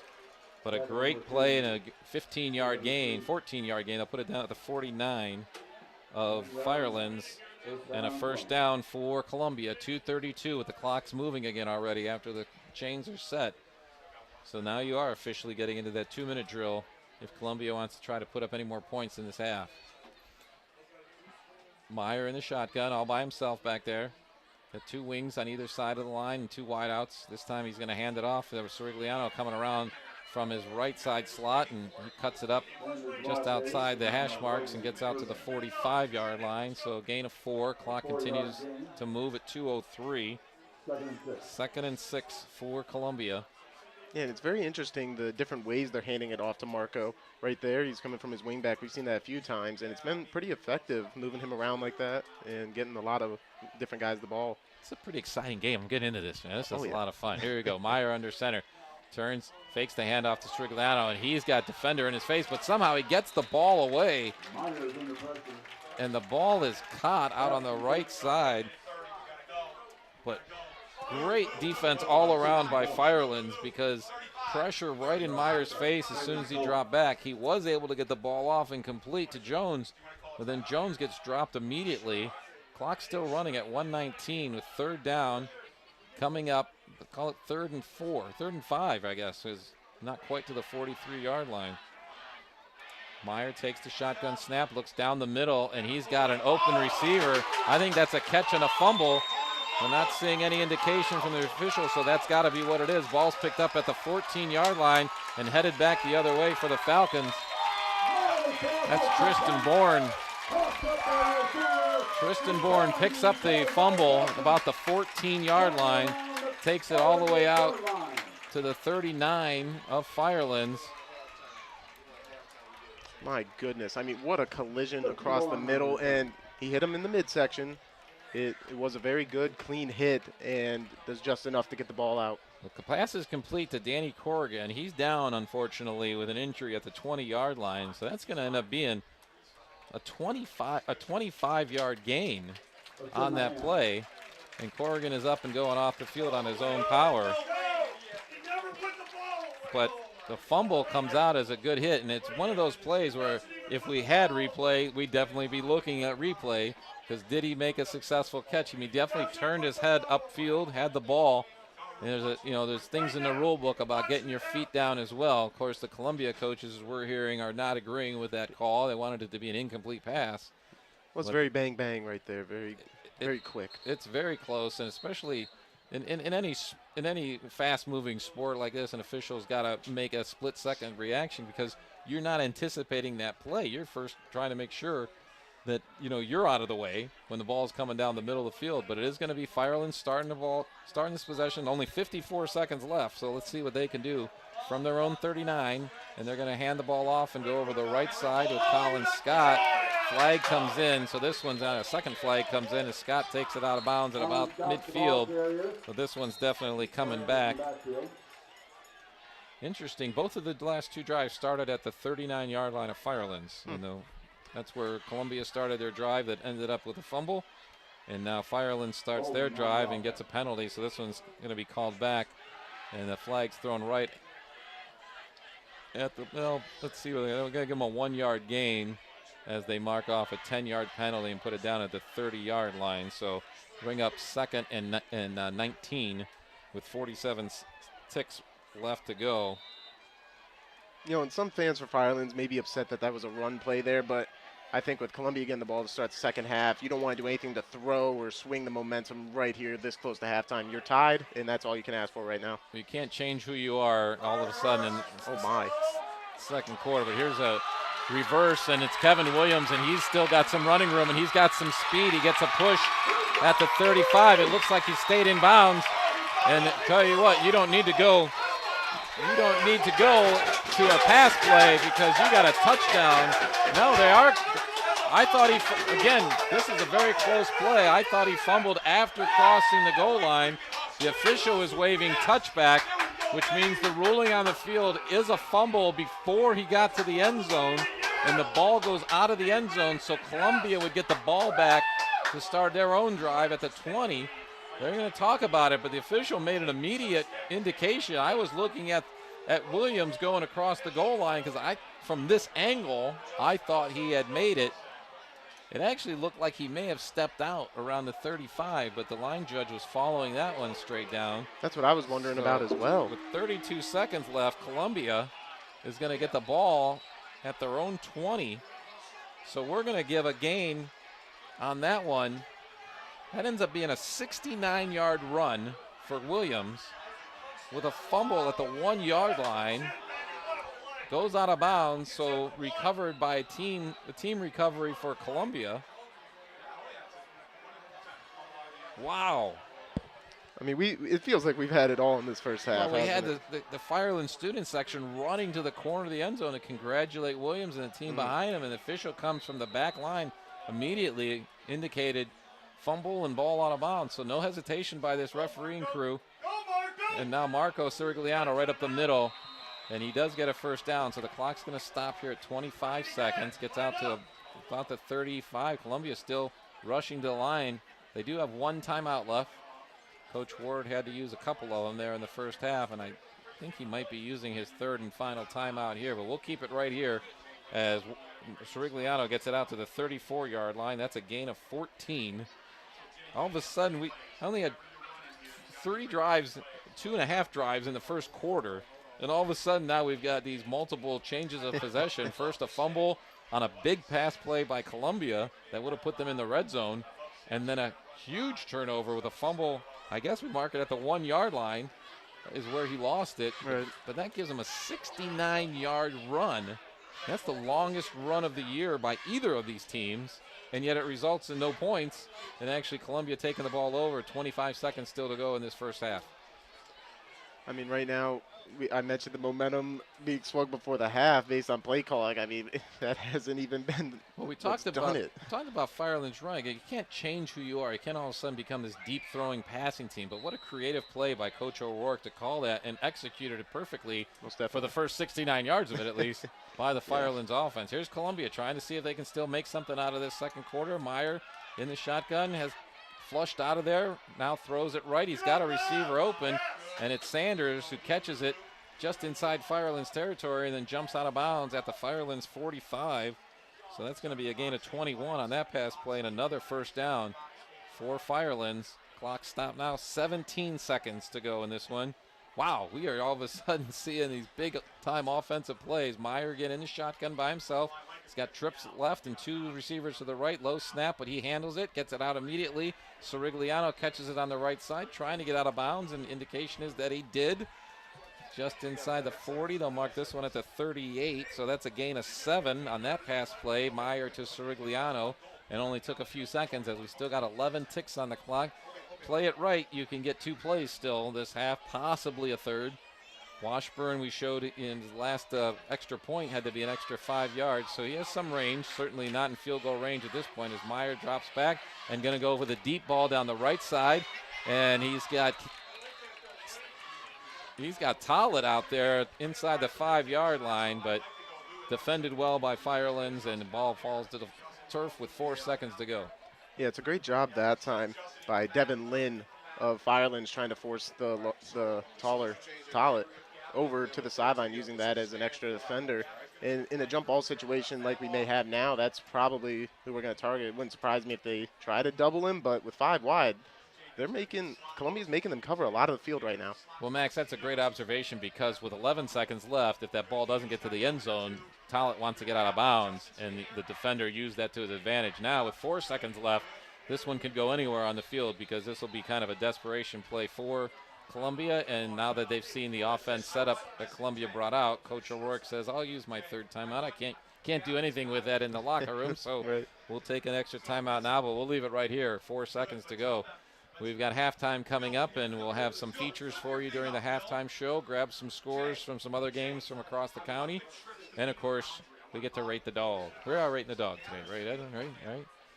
Looking very forward to that and seeing what the Firelands Falcons concession stand has in store for us. Right, and in past time, they've done well. So I personally haven't had a chance to be here in Firelands in a couple of years doing a lot of the WDLW things, and we've got WOBL on the radio side dedicated to the Lorraine County League, and here on the Lorraine County Sports Network, we get to go wherever we feel like That's it, right. basically, and we're happy to be here. Boy, we got a great game here tonight, 7-7 as we approach halftime. Next week, we're going over to Grafton, and I'm thinking that one's really shaping up to be a really good game, too. It's going to be Avon Lake versus Midview here on the Lorraine County Sports Network, so we hope you join us for that one as well as the season continues. Next week will already be the midpoint Can't of believe the regular season. Columbia's out again with the similar formation, this time 3 receivers right, 2 left. Meyer gets the shotgun snap, has time, going to heave it up to the right side. He got more red jerseys out there than white, and it is brought down as an interception in the back of the end zone for Firelands as that one's picked up. That's Devin Lynn back there. Actually, I'll tell you what, from my old man eyes, it's time to turn the lights on over here to make sure we can see that. But that's going to bring us to halftime. Counts as an interception, another turnover for Columbia here in the first half as we wrap things up, tied up here in Firelands. And I'm telling you, I wasn't 100% sure what to expect, but after talking to Coach O'Rourke, and he seemed kind of a little like, well, you know, we're not really playing the way we are, and we know Columbia being the favorite for Lorraine County League. But I'm telling you what, Firelands was kind of laying a little possum there, I think, a little bit to try to make sure that they were ready for Columbia with their tougher opening week schedule.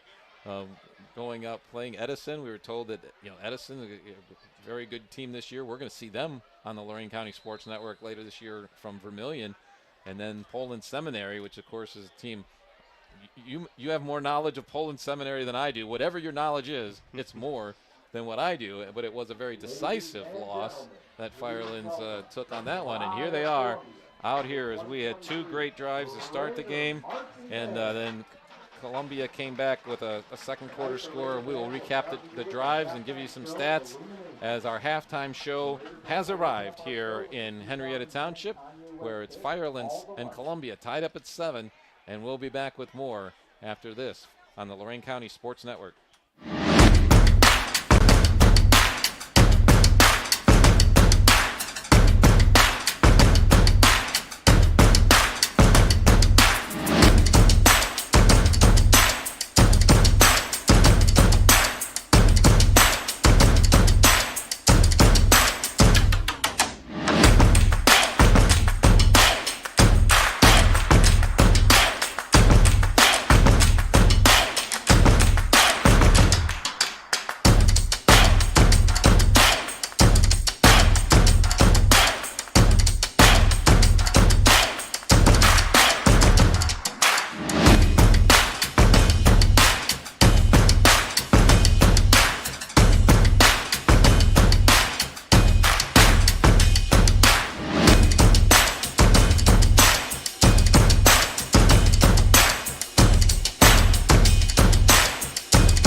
We're getting entertained right now by the Columbia Raiders band and doing a great job. They look fabulous. I love those uniforms out there. But we've been entertained nonstop since we got here tonight. We're in Firelands we're in Henrietta Township at Firelands High School. I'm John Guzik along with Max Drummond. Max filling in for the under the weather Mike Rush. So we appreciate everything Mike's done as part of this inaugural season of Lorraine County Sports Network and wish him a speedy recovery.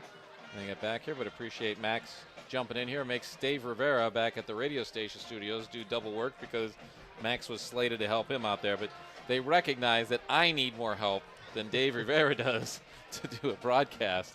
So they said, Max, you go out to Firelands, and boy, we've got, wasn't sure exactly what to bargain for. First game of this conference, and we knew Firelands had a veteran team that was not going to be daunted by all the talk up of Columbia's success last season and all the guys they returned.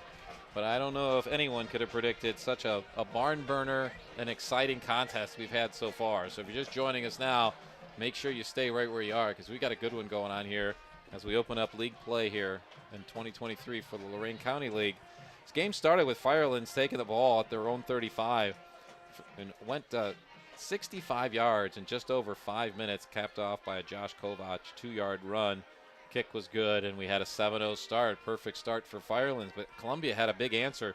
Came back on their opening drive of the first half, and that one went 6.5 minutes and went all the way down to the 1-yard line when quarterback Ethan Meyer tried to sneak it in from just outside the goal line, and Firelands was up to the challenge and not only met him but pushed him back for Firelands to start a drive with just 6 seconds left in the first quarter, where we ended that first quarter with the Falcons up 7-0. Now, Firelands couldn't do much with that one except gain some field position, and Columbia was able to get great starting position on their second drive of the game. Started in Firelands territory at the 42-yard line, and in 8 plays they drove down and scored when Ethan Meyer rolled out right, which clearly was a pass play in formation, but Firelands backs did a great job of picking up the receivers. He had no one open, but Meyer just kind of coasted right in from 6 yards out on the rollout to take it in himself, and after a penalty, the kick was good from an extra 5 yards, and we were tied at 7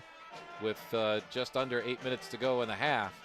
Then things got really interesting. Even though the scoreboard didn't change the rest of the half, we had some incredible excitement on the field as first Columbia starts a drive in Firelands territory at the 39, and after getting a first down, a 25-yard pass over the middle, just as the receiver was coming down on his second step of receiving, the ball gets knocked loose on a monster hit, and fumble was picked up by Firelands and returned all the way out to the 39-yard line.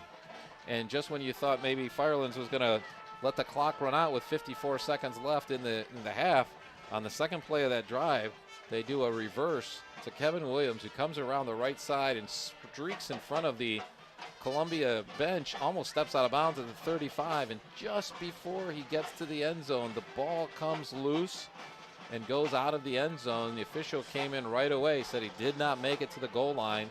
It's a touchback.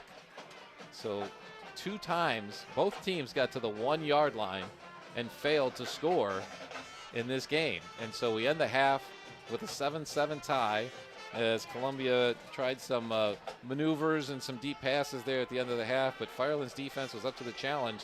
So we end the half tied at 7, and second half coming up with Columbia going to start with the ball.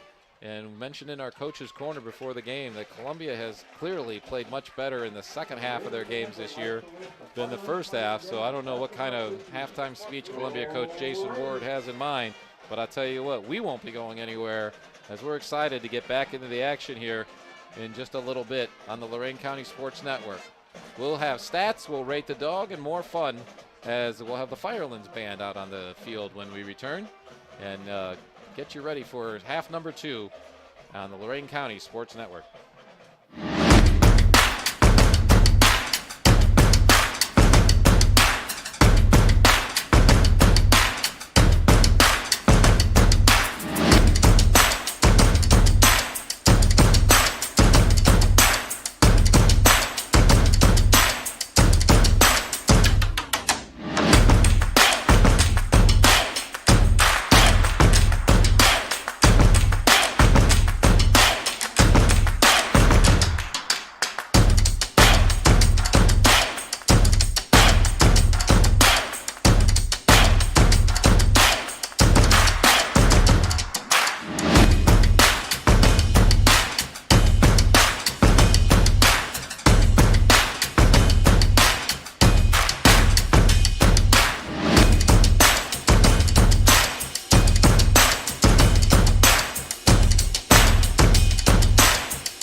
You're on the Lorraine County Sports Network, and we're all listening right now to the Mighty Falcon Marching Band from Firelands High School.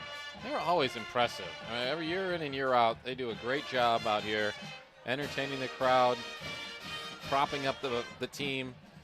A lot of community support for the band as well out here at Firelands. They do a great job. So wonderful environment we have here tonight. It actually ends up being the first home game of the season for Firelands because of their first home game against Vermilion being moved.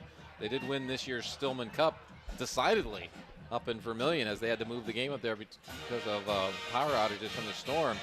But unfortunately, weeks 1 and 3 did not go quite as well for Firelands. But we talked about the level of competition that they were up against, and apparently it prepared them well for the opening of conference play tonight. We're tied at 7 at halftime here from Firelands, and we've got an exciting one coming up. And let's talk a little bit about the numbers that are out there as Max Drummond comes in and runs down a little bit what's been happening so far this game.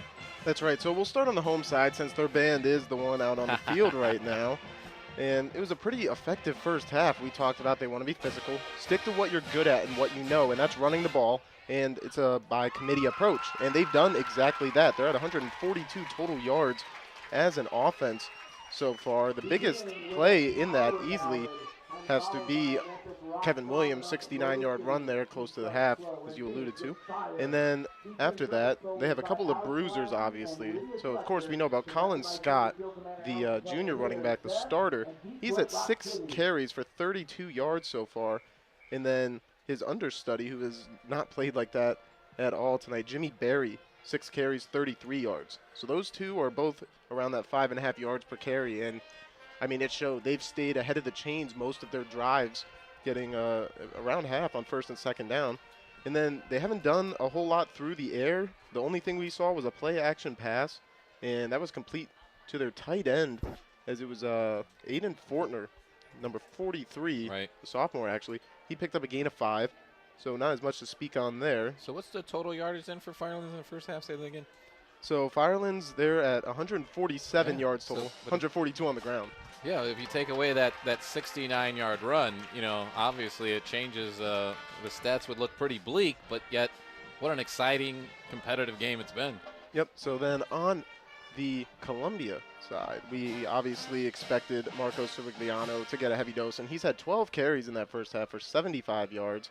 And then beyond that, the quarterback, Ethan Meyer, he's shown a lot of athleticism both sides of the ball. He's even had some very lengthy pick sixes earlier in the season, I should say. And tonight, he did have an interception of his own, but it was a Hail Mary situation at the end of the half. So outside of that, he is 6 of 6 for 89 yards.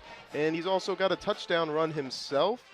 And the main recipients of that passing offense, Jacob Sanders, we saw him a lot last year on WOBL, called his name a lot. Definitely an unsung hero and probably getting more notoriety, so can't use that much longer, as he has 4 catches for 55 yards, 57 yards overall if you factor in his rushing. And then there was the big pass play over the middle to Danny Corrigan, which was 25 yards, excuse me. And then Gavin Tollett getting involved a little bit in the passing game. We saw them try to go his way near the end of the half. So on the offensive side for Columbia, they're sitting at roughly 195 yards there in that first half. So they're outgaining, and we've seen a lot of consistent drives, just need to be able to finish them off and put them in the end zone for both sides. I'll tell you what, adjustments at halftime will be obviously key at any time, any game, but tonight when you're in just locked up the way they are, both teams having success on the offensive line part, and then the other part we talk about is conditioning too, as so many of these guys go both ways.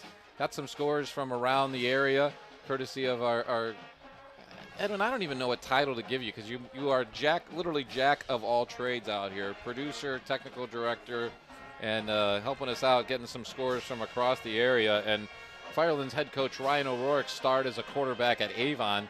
Back in the day when Avon's football program was being kind of reborn.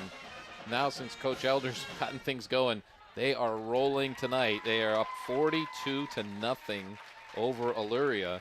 And another school that we're kind of like wondering exactly where they're at because they've had a tough schedule to start off with, but Elyria Catholic opening Great Lakes League play, and they are up big on Holy Name early. That one's 21-0. Clearview's shutting out Keystone 13-zip. Midview and Amherst are tied at 7, and reminder, we'll be at Midview next Friday night on the Lorraine County Sports Network as they take on Avon Lake, and Avon Lake was up early against Berea. And we had another score we have from our friends at WOBL. They're broadcasting down from in Oberlin College tonight, where Brookside is up 7-0 in that one. And that, by the way, that Avon Lake game can be heard on WDLW. Remind you that after the game, you can listen to the post-game show with all the scores and literally the most comprehensive, complete wrap-up of high school sports in Lorraine County that you will find anywhere in the world. Dave Rivera will have that, so we invite you when we're done here on YouTube to go over to either WDLW, WOBL, either the AM or FM radio signals. You can get on their website. They have a great app as well we have for you. So whatever your method of doing it, that'll be available for you as it is every Friday night. And when we come back at this 7-7 game, before we get to the kickoff, we'll be rating the dog next on the Lorraine County Sports Network.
It's Friday night in Lorraine County, and we're live on YouTube on the Lorraine County Sports Network. Glad that you're live with us here with just before the second half kicks off. We've got John Guzik here with Max Drummond, and we have a barn burner here tonight. 7-7 is our score at halftime as the Mighty Falcon band is wrapping things up and heading off the field with a couple of their football players part of the band as well. They just grab their helmets and get back on. Columbia team coming back out ready to go, but we'll be adding some time to halftime here to get everyone warmed up. That's a rule change that's been in for a while now that, and I don't know why they just don't. I guess if they put 23 minutes as halftime, people would say we need 3 minutes more, but it's a 20-minute halftime, and if the teams aren't completely out on the field, both of them, by the end of the 20 minutes, they get an extra 3 minutes for warming up, which is going to give us just enough time to rate the dogs. You're listening to the halftime show here, which is brought to you by I-90 Nissan. Are you kidding me? Oh, man, we're not kidding you tonight. It's a great game we've got here. And before we get to the dog, we were given some scores before the break, and I know, Max, you've got something else for us that we want to add in, too. Yeah, so I just want to say great job by some of those schools who had big games last week. Not a lot of letdowns as we see Avon. They're, after a big emotional win like that over such a great team in Glenville, they're not having a letdown. And Clearview getting into conference, a lot of teams getting into conference play now, they're carrying their momentum over. Yeah, and according to Ryan O'Rourke, Avon might be playing their freshman team, and they'd still, because the Avon freshman came out and played against Firelands earlier this week.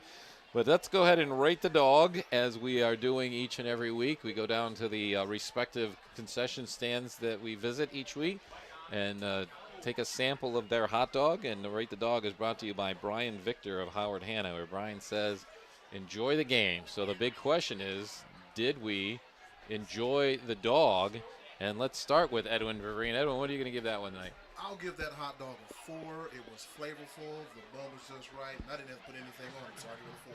And we put Andrew Bauman out on the camera, and he's out on the he's outside away from us, so I know he gave it a 4 as well. So, Max, your first opportunity to rate the dog with us. How do you like this one? I thought it was cooked really well. Some char marks on there, and I'm going to come in at a 3.8. Yeah, I like those char. I like that. That's a good description. I like that. All right, well, I definitely enjoy all of them, so I don't want to be the one that the downer, but I had it as a 3.5, so I'm the lowest, but gives us an average of a 3.65. We'll just call it a 3.7 and round up because they definitely earned it here. We're always treated extremely well, and everything's good down there, that's for sure. By the Firelands puts on such a great show here tonight. So we're getting ready for the second half, and we've got a tie score, 7-7. Firelands in Columbia. It really, I don't know that it gets better than this. This has been not just, sometimes there's close games where it's almost like in spite of what's happening. This is a close game because both teams are playing at a high level, and that's always exciting to be a part of. And we're going to have that second half kickoff when we come back right after this on the Lorraine County Sports Network.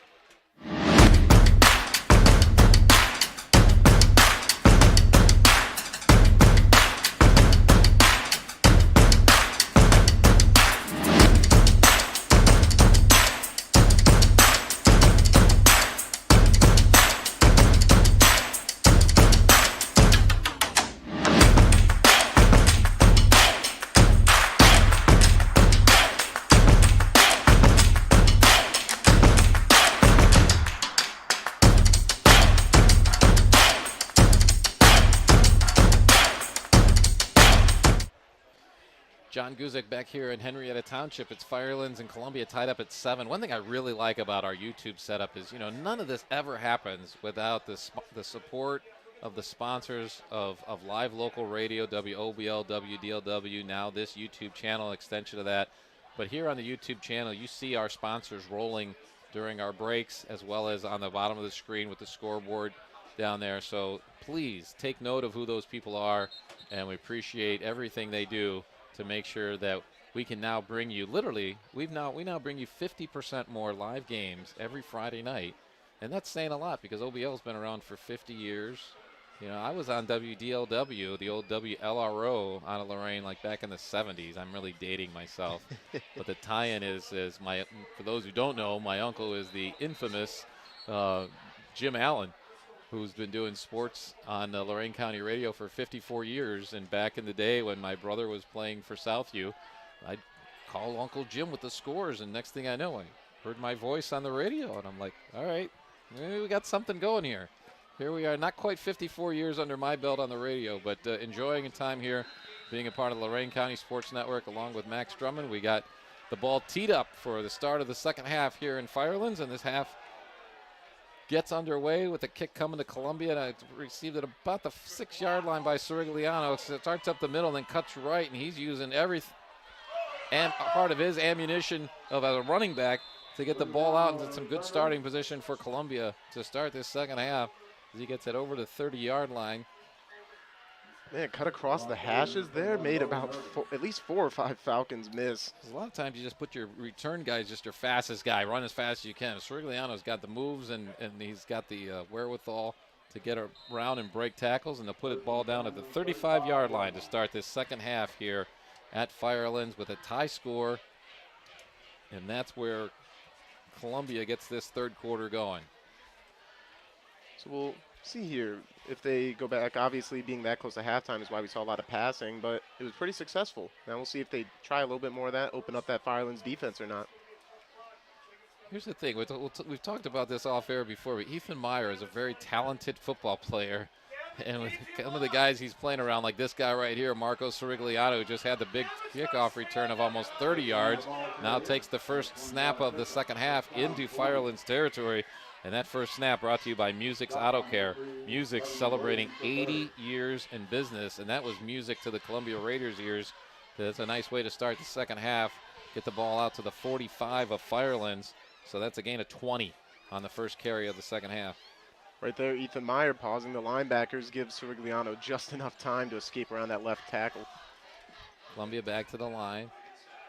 Meyer in the shotgun. Sorigliano now split way out to the right, almost coming to say hello to us. Now Sanders in motion, and he gets the fake. Oh, he gets the ball and coming around the right side, but he's got pressure in the backfield. And now a team tackling coming in, and we've got a flag coming in at the bottom of that pile for Firelands. I think that was 4-yard loss. Is that a last? Who was the first one who had pressure in there for Firelands? It broke up that play in the backfield. Where it's marked as a loss of 4.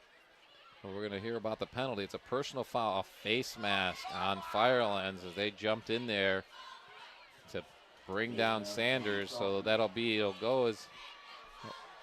should go as a 4-yard loss. And the mark from there, they're going to mark it from the original line of scrimmage. So the original line of scrimmage and then 15 more takes it down to the Firelands 30.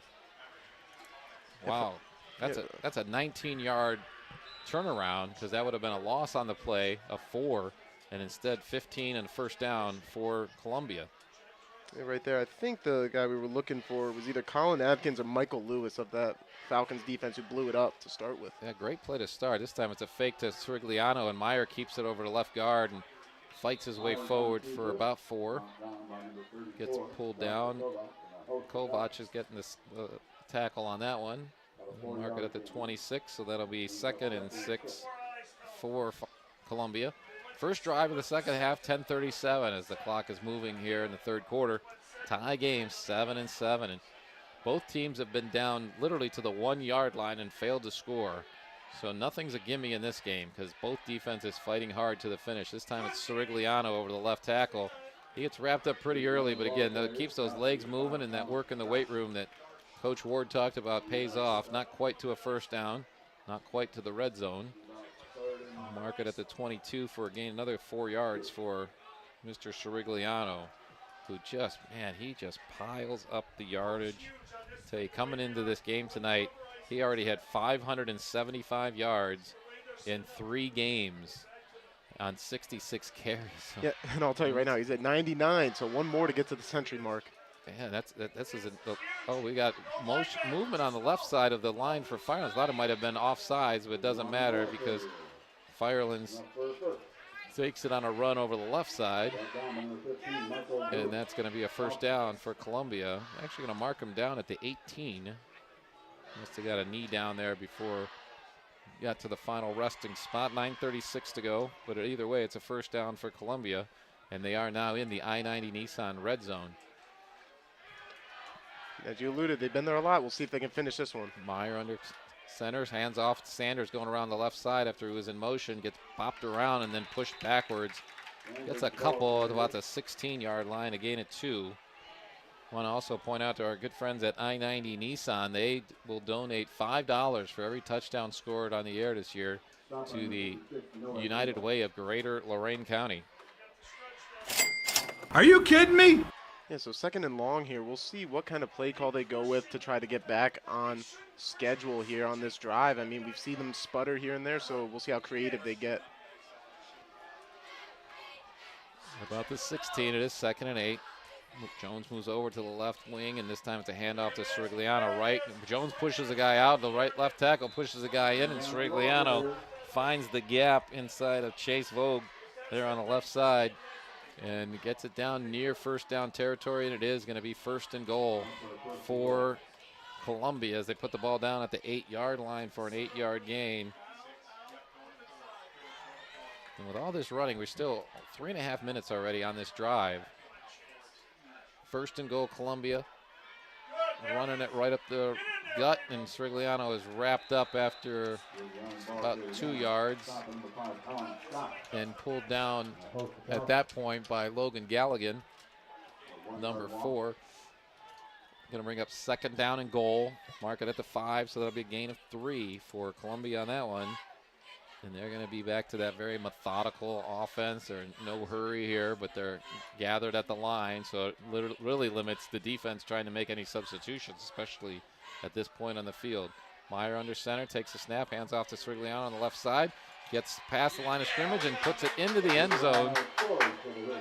5-yard run for Srigliano for a touchdown on the 9th play of this opening drive of the third quarter, and that gives Columbia the first lead of this game, as it's now 13-7 for the Raiders with the extra point coming next.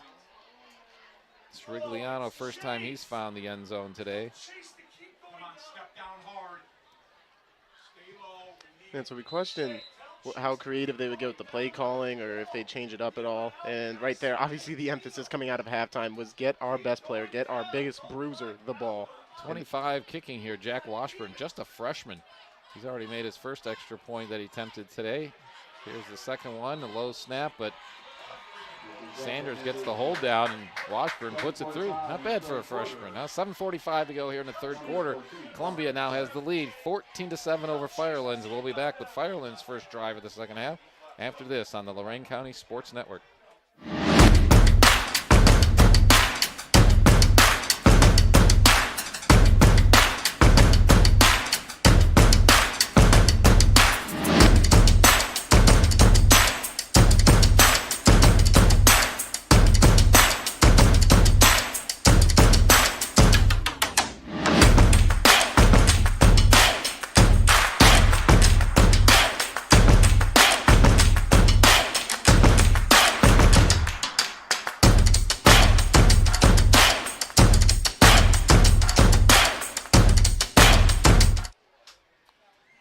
You're watching the Lorraine County Sports Network on YouTube. I'm John Guzik. Max Drummond along with me for this game to open up the Lorraine County League season. And it's Columbia, the favorite in the league, taking their first lead of this game. Now ahead 14-7 over Firelands. And Jack Washburn, that freshman who just kicked the extra point, will tee it up and kick off to Firelands. And you've got Kevin Williams back there alongside Tristan Bourne. They're the deep dual receivers for Firelands. Williams had a big 69-yard run in the first half that did not end in a touchdown, unfortunately. Bourne had a tremendous defensive play, been all over the field for Firelands as Washburn lines it up and addresses the ball and hits it up. This is going to be Bourne about the 9-yard line. Takes it on his back foot, but then moving forward, gets over the 20 and about to the 23-yard line is where Firelands will start their first drive of the second half. With 7:39 to go in the third quarter. For Columbia, they come out of the gate and go 65 yards on 9 plays. Helped a lot by a face mask penalty by Firelands on the second play of the drive. And then consistently just took it right down the middle of the field to take their first lead of the game. And it was capped off by a 5-yard run by Marcos Sirigliano, who now is broken the 100-yard mark for this game. So Firelands needs to answer here as they have moved the ball, but have not put any points on the board since their first drive of the game. And this time it's a handoff over the left side, kind of the way the first drive of the game started. It's Colin Scott taking a handoff on the left side. Gets a nice 6-yard gain, gets it out to the 30-yard line. Almost might be the same play as the first play of the game. It looked very familiar, right, Max? Yeah, it's definitely a very effective one. And right here, 4 minutes or so from Columbia on their first drive, trying their best to recreate what Firelands started the game with, as theirs was almost 6 minutes. So we'll see if Firelands tries to have that kind of lengthy, drawn-out drive here. And now we've got whistles as Firelands try to start the play. So it's either going to be motion or a delay, and it's motion as indicated by our head referee, Crummy. That's going to push them back to near the original line of scrimmage, bring up 2nd and long, 2nd and 9. Yeah, and right there, we talk about the timing of these series and keeping staying ahead of the chains. And for Firelands, that's a lot more crucial because they don't have really, to this point, that from what we've seen this season, a way to open it up more unless they get creative or do trick plays. So right now, this is a big-time play call. Here's Onspaw taking the snap, hands it off to Scott, this time over the right side, and he's ridden down right after he gets the ball, and going to be no gain on that one. Bring him down right at the 25 and bring up 3rd and long. But this has been a fairly well-played game, low in penalties, but unfortunately already here in the second half, we're not even halfway through the third quarter, and Firelands already has 20 yards in penalties, and it's really hurt them badly because their first one was a personal foul that would have been a loss of 4 with a great defensive play. And then now you got yourself in 3rd and long here because of the motion penalty. And now Onspaw's going to throw. He's got time rolling out right, still looking, run out of room. Fires the ball, and I'm sure is that incomplete. All right. It's close to being intercepted. Of course, we're on the entirely opposite side of the field, so there's no way to really see where it gained the ball and where the feet were, but either way it's incomplete, and it's going to bring up 4th down, so it'll be a three and out for Firelands to start the second half. And this is what we talked about in the previous games for Columbia. They've really come out strong in the second half, so if they can hold that together as they've been doing, this is not where Firelands wants to be in the third quarter, even though they're only down by 1 score. Scott puts his foot to the ball. Punt goes very far right into Columbia territory and starts to bounce back, so it's going to be covered by Galligan before it can do any further retreating, and Columbia will start the second drive of the third quarter, barely in their own territory. Ball's marked down at the 49, and we've got 5:50 to go in this third quarter with Columbia up 14-7 now. And this is a spot where a team like the Raiders historically has tried to take over games. So you're looking for somebody on Firelands who will step up and make a play here. And you did have, again, a great play on the second play of the last drive. But once that penalty was enforced and really put Firelands on their heels, they couldn't recover from that one. So let's see who wins the battle of this series as we continue on here in this great first game of the conference season matchup. Columbia now. Meyer takes the snap, hands off over the right side. It's Marco Sirigliano. Surprise, surprise. Gets about 3 or 4 yards. See where they put the ball down, but does get it into Firelands territory. Give him a gain of 3, bring up 2nd and 7. Yeah, and that kind of swarm tackling, I wouldn't say it went away last drive, but for the remainder of this game, it has to stay up. And it's harder to do the longer the game goes on, especially against a physical, experienced group of O-linemen like the Raiders have. But if Firelands wants to stay in this game, we have to see that almost every play. And both teams talked about the big play. Columbia wants it. Firelands wants to keep it from happening, and that hasn't happened. Columbia's biggest play of the game ended up in a fumble. This is Sirigliano looking for room around the left side and gets all the way out to the sideline. Boy, he does have that combination of speed and strength and gets himself close to the first down. I'm going to park it down at the 42-yard line. So that's going to be a gain of 5. Brings up 3rd and 1. Clock stops as Sirigliano went out of bounds. 5:07 to play here in the third quarter. This game's moving along quickly. Some of those other games we had scores on are moving along quickly just because they're going to some running clock again, probably in Avon. Right. And our game just moving along because of the efficiency of the offenses. And we've had some long drives and very run-dominated game on both sides of the ball. This time Meyer, as he gets ready to go under center, claps his hands to reset his wing back, and Sirigliano follows them over to the left side and gets enough for the first down. This takes it down to the 39-yard line. That'll be a gain of 3 and another first down for the Columbia offense. Yeah, so last drive, 6 of the 9 plays went to Sirigliano on the ground. In the first 3 plays of this drive, it's been all number 3. So we'll see how much they use him, if they manage his snaps after drives like this or when they get into first down situations, reset the chains. But yeah, a lot of workload for Mr. Sirigliano right now. Meyer again under center. This is Sanders in motion. Meyer's going to hand off to Sirigliano this time. Stood up as soon as he gets to the line of scrimmage by the Firelands defense. And I believe that's Angle who got to him first. And now we've got a Columbia Raider down on the field, unfortunately. Going to give him a gain of 1 on the rush by Sirigliano. That'll bring up 2nd and 9. We've got 4:24 to go on the clock.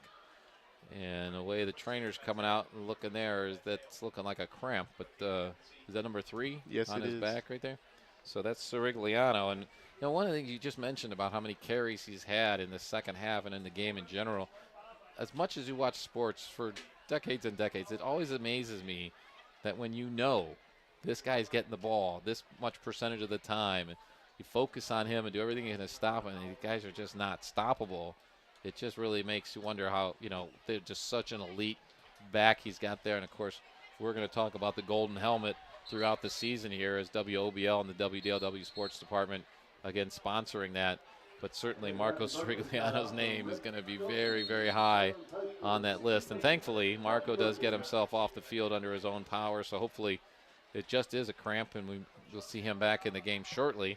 But obviously you're going to go into the two deep here, as they call it, as we'll see. He is such a workhorse, and he's got such durability that you don't see a lot of his backup out there. So we'll see how they shift things around. Certainly we've seen Sanders carry the ball a number of times out there, and Danny Corrigan's out there on the far right side, split out. This time Meyer goes under center. Takes the snap. It is Sanders in the backfield, and he gets the call and goes over to the left side. Cuts back just in time to get himself a couple of yards. But a couple is probably at best. I'm going to put the ball down probably only at the 37, so call it a gain of 1. And that's going to bring up 3rd and 9. And we're seeing number 3 putting his helmet back on as he comes onto the field. So Sirigliano probably just a cramp there on that last play, but comes out to a 3rd and long. 3rd and 8 is where it's at the Firelands 37. 3:44 and counting here on the 3rd quarter. And again, big play for the Firelands defense. Might be 4-down territory for Columbia because they certainly, again, no rush to get to the line. Meyer by himself in the backfield. They've got Sirigliano out in the slot on the left, and that's who he's looking for right away on the pass, but now dumps it back, and the ball's knocked up in the air and finally falls incomplete. Great defensive play, although Meyer did try to like slingshot it forward, so he didn't get full elevation on it, but you know, Josh Kovac was right there to knock the pass away, and that's going to bring up 4th and 8. So now you look at the Columbia sideline to see if they're bringing in the punt team or going to go for it here at their own 37, 3:23 to go. Clock stopped now on the incomplete pass. Yeah, we've seen Ethan Meyer extend a lot of plays and pick up those first downs where it didn't look like they were possible, but right there Kovac and crew did a great job pursuing him. Trips right for Columbia. Meyer takes the snap, looks right, now looking deeper, and throws it kind of mid-range, but falls incomplete as he had enough for the first down if Sirigliano was able to bring it in. But the ball falls incomplete, and Firelands defense holds and will get the ball back with 3:18 to go in this 3rd quarter for their 2nd drive of this 2nd half. Yeah, right there. It was a great extension by Marco Sirigliano, who just goes right back in after missing 1 play. I was going to get into who we might see outside of Jacob Sanders. Any new numbers, new faces out there. Jose Rivera, I thought we were going to call his name a little bit there, but Sirigliano, tough catch, and he is back out there on defense now. No breaks for him. Onspaw takes the snap, shot, I formation, and first back through is Barry, or that's Kovac, I'm sorry. Goes right straight forward in a nice opening play drive as he gets the ball out to the 44-yard line for a gain of 7. Man, and what a physical start to the drive. We've normally seen the running backs get the drives going for them, and right there, they're like, Kovac, you made a great play on defense, let's repay it. And he trucked somebody right in the hole there at the point of attack and just kept going. And we talked about Sirigliano for Columbia getting such a huge number of the carries. Firelands really does spread the ball around a lot of different backs on their stat sheet for the season as well as tonight. This time, we've got a counter play coming through, and I think that's Kovac, but he's getting a flag thrown behind him. It's a great, would have been a 1st down run into Columbia territory and down to the 43-yard line, but when the flag comes in from behind the play like that, it's almost certainly going to be a hold on Firelands, and this will be a spot foul. So the original line of scrimmage was a 44. Looks like they're putting the flag at the 45. So all Kovac gets out of that one is a 1-yard gain, and then the penalty will take it back to the 35-yard line. And so puts them behind the sticks, but still keeps 2nd down. So it'll be 2nd and 12 for Firelands. Again, getting really hurt by the penalties. 30 yards in penalties this quarter alone for Firelands, and that's something that they really got to find a way to clean up here quickly. Onspaw looking to the sidelines for the play. Checks his wrist band to see what that signal from the sideline means, and trips left. It's 2nd and 12. Handoff goes on the left side, and not much doing there. Gets out to about the 40-yard line, and that's Barry. We haven't called his number in a while, but he's had some carries earlier. Puts it in reasonable range. Still 3rd and long, but back in between the sticks and past the original line of scrimmage, so call it 3rd and 7. Yeah, right there. Columbia's D-line at the last second shifted to their left, and I thought that was going to leave the sweep action wide open. But right there, Marco Sirigliano, great job filling and making sure no big play was made out of it. Shotgun for Onspaw. This time he's got trips to the right side. Got Barry next to him in the backfield. This is the part of the game where the linemen hate, though. They're down to the 3-point, and they're just play clock's running and waiting for the play to be signaled in. We're down to 1:26 in the 3rd quarter. This game's moving quickly with all the running plays we've had. And now Onspaw has it, calls it for the ball, and gets the rollout to the right. Looking, got a eye open, but it's intercepted by Sanders right at the 47-yard line of Firelands, and he quickly takes it back to the, going to mark this ball at the 35-yard line. Let's see where they're marking it. Did he step out before that? No, they're marking the ball back at the Firelands 42, actually. So give him an interception by Sanders and a 5-yard return, as that's where Columbia will start their next drive with 1:12 to go here in the third quarter, and Columbia nursing a 14-7 lead. Yeah, and that's a killer right there, not only for that drive, but your defense has been playing so well, and you want to be able to play complementary football and just be able to give them a few extra yards to work with. Now it's going to be asking a lot of that Falcons defense. But a great play by Sanders. He followed the ball out to the left, knew kind of spaced himself perfectly between the receivers and where the quarterback's eyes were looking. And this quarterback now is Ethan Meyer, and he's got a guy open coming out of the slot. And that looks like his tight end. That's Tollett catching it and getting across into the first down territory of market at the 26-yard line. Big first play for the drive of Columbia, and that's a gain of 16. Yeah, his second catch, and they've both been chain movers. The first one 11, that one 16, so very effective over the middle. Would like to see him get the ball maybe a little bit more. A lot of mouths to feed, though, on that Columbia offense. Right, isn't that? That's what we're talking about. Ethan Meyer's the quarterback. He does a great job on defense for them and anchors the defense with making the play calls. And yet you got to talk about this Sirigliano, this Tollett guy. You know, I mean, Sanders. I mean, it's endless. It feels like. It usually means you're on a successful team. They played 14 times last year. Let's see how many they get this year. Sirigliano takes the first down carry over the right side, and he gets a couple on that one. 30 seconds is all we've got left in this third quarter, so they might let the clock run out. They might try to get one more play here. You're watching the Lorraine County Sports Network on YouTube, product of WOBL and WDLW Sports Department. Happy to have you along, and we can hear the Columbia coaches in the box saying, let the quarter go. You got a lead, and you're in position, so what's the hurry?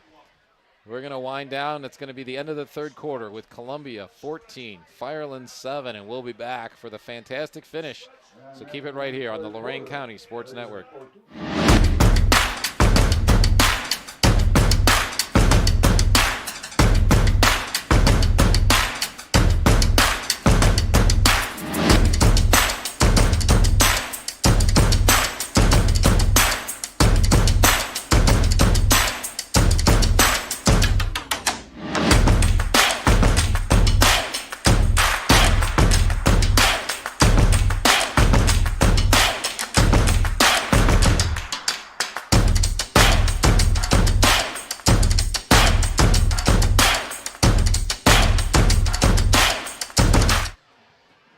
I love seeing our sponsors roll through there during our breaks and appreciate all they do, and everyone at the WOBL and WDLW Sports Department and sales team who helps make this all possible. Our inaugural season on the Lorraine County Sports Network. I'm John Guzik, along with Max Drummond. We're at Firelands High School, where Columbia has a 14-7 lead and the ball in good position there at the Firelands 26. And I want to thank not only all our sponsors, but also one of those, Lorraine County Commissioner David Moore. David Moore wants to spotlight our captains tonight. And for Firelands, they sent out for the coin toss Bednack, Kovac, Urban, and Colin Adkins. I got to add the Colin on there because there's several Adkins on our list there. And for Columbia, it was Sanders, Sirigliano, Meyer, and Corrigan. Those are your captains that are out there for each of the teams tonight. We're part of the coin toss, and now we've made it into the fourth quarter. Columbia having the ball here, 2nd and 6. They're at their own 26, and 12 minutes to go in a thriller here in Henrietta Township. Sirigliano to the left of Meyer in the shotgun formation, and he fakes the handoff, and Meyer keeps it himself. And boy, I tell you, for a second it looked like he had a wide open shot to the end zone, but Tristan Bourne came in and got low and brought him down, but not before Meyer gets himself a first down and enters into the I-90 Nissan red zone. Yeah, great job by the senior defensive back for the Falcons, preventing anything more there. But honestly, for Columbia, they might like that. They might be willing to take a little bit more time off the clock now. Here's Meyer back under center. Sanders in motion. He gives it off to Sirigliano, who slides a little bit further out to the left, I think, than the play was designed, but that's what makes him successful. It turns something where he stopped up at the line of scrimmage into a 4, even 5-yard gain. Let's see, they'll put the ball down at the 16-yard line. No, the ball's down at the 11-yard. My apologies. So 5 yards, 2nd and 5. Yeah, Columbia will get right to the line of scrimmage, but they're not necessarily going to snap the ball very quickly. They just want to make sure the defense cannot make any adjustments and any substitutions, especially from that part of the field. This time Meyer fakes and going to roll out right. This is where he scored a touchdown the first time, rolling out to the right, but this time tries to fire it into the end zone, and it falls incomplete. Who was that intended for there, Max? Yeah, I think that was great job by Gavin Tollett just keeping the route alive, and he worked down that goal line, just got to haul it in. He knows that. I think that was Matthew Pring. That was the intended receiver out there with Tollett out there, both of them in the end zone. It falls incomplete. Going to bring up 3rd down here at the 11-yard line. Columbia can get a first down inside the 10. 10:53 here in the 4th quarter. 14-7 Columbia. We have had a great game tonight. We've had something interesting in all 4 weeks, thankfully. Things have just made it a very great inaugural season here on the Lorraine County Sports Network. This one, probably the best so far, as Meyer takes the snap, hands off to Sorigliano on a stretch player on the right side. He does exactly that, stretches out the defense and then cuts in right inside the numbers for a Columbia score from 11 yards out. Marco Sorigliano's 2nd touchdown of the night, and that makes it 20 for Columbia. 7 Firelands with 10:48 to go in this contest. And oh boy, I tell you, we got to start writing down the Jason Ward halftime speeches, because the Columbia Raiders are one heck of a team in the second half so far this season. Jack Washburn, the freshman kicker out there, looking to convert the extra point and see if he can put Columbia up by 14. 10:48 to go in this game. Firelands, of course, going to get the ball back immediately and try to get their offense going. Washburn's kick is up, and it's good. That makes the score. Columbia 21, Firelands 7. There's 10:48 left in this one. Don't go anywhere. Firelands gets the ball back after this on the Lorraine County Sports Network.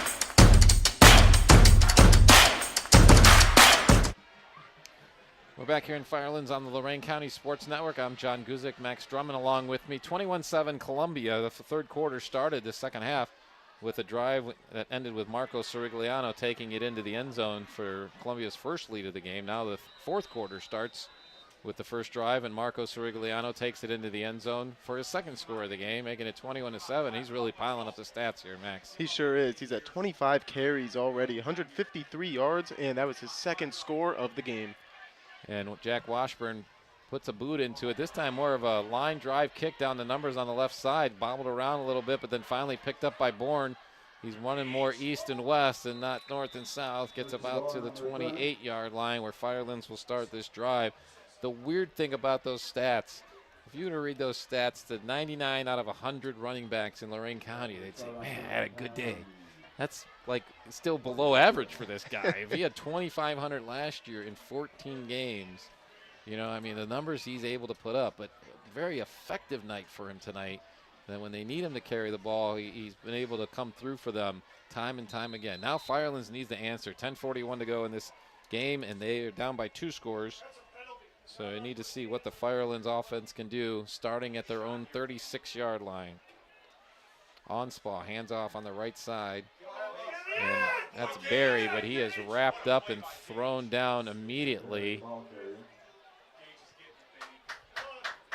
Yeah, right there, Gage Maruna. What a play to spin him down. I mean, that's not an easy thing to do on a running back right there like Barry. The other thing, Barry's got all the momentum going. Gage Maruno's 180 pounds out there, and he just wrapped him up and threw him down. 2nd and 10 for Firelands, and now they got a running back jumping forward before everyone else is, so that's going to push him another 5 yards back. And I think you alluded to it, a good point last drive. They were on offense. These penalties, I mean, that's been the difference, it feels like, in the second half for Firelands compared to the first half. 4 penalties now for let's see, 35 yards already here. 10-10 to go. Now Onspaugh's going to unload it on the left side. He's got a guy up there, but well covered. And I really think it was the Firelands receiver who ended up playing more defense on that one. Is that Bourne out there on the left side? I believe that's gonna be Urban. Logan Urban. He had to come in. Had Columbia defender had position on that, and he had to kind of come from behind. I think he did a good job of knocking the ball away. But all of a sudden, you can bring it up 3rd and long for the Firelands offense, as they're behind the sticks and looking at 3rd and 15. Yeah, I mean, Danny Corrigan, the corner for Columbia, great job. He just boxed out the receiver and, like you said, made him play from behind him. Now Onspaught under center. This time he's going to hand off Kovac along the left side, but he is dropped, and guess what? Wow. Quarterback, man. Yeah, your quarterback is making the big play. He says, that'll make it easier when I get the ball back, the white jersey. So number 9, Ethan Meyer, the tackle for a loss there, puts him all the way back to the 20-yard line.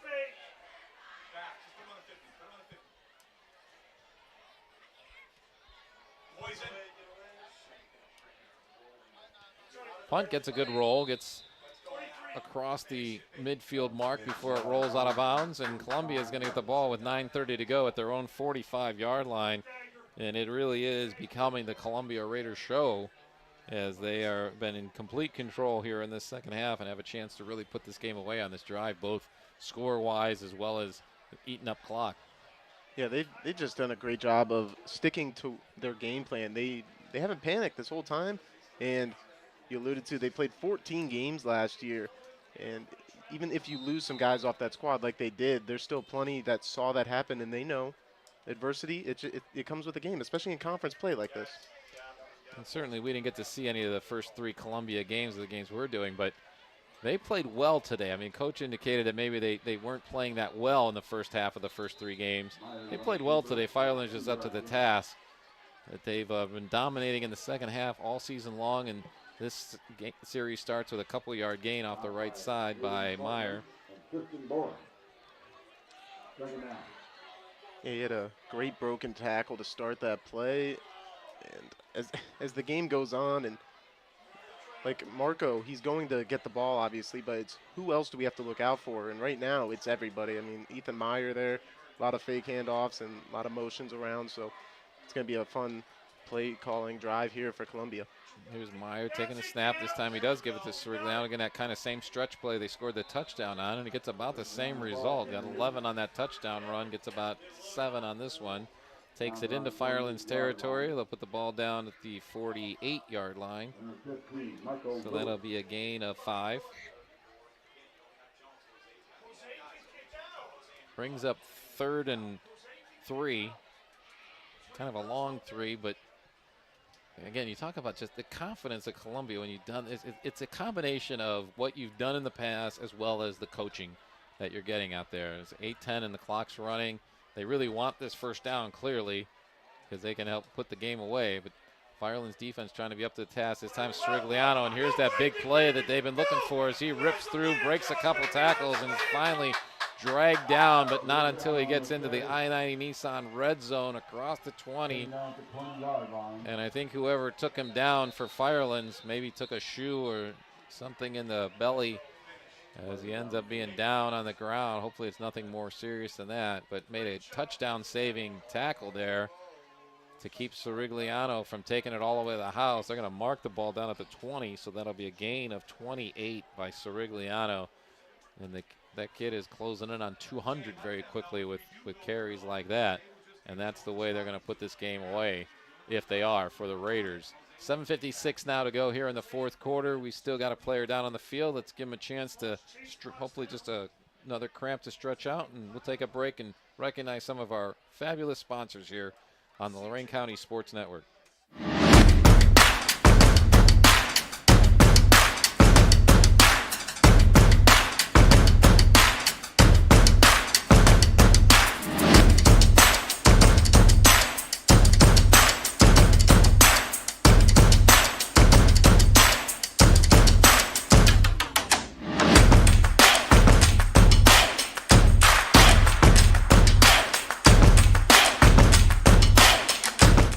That's Noah Engel coming off the field. He's the one who made that touchdown-saving tackle on that last play. He's a 6'2 junior, 6'2", 222, and he basically was able to track down Sorigliano from behind.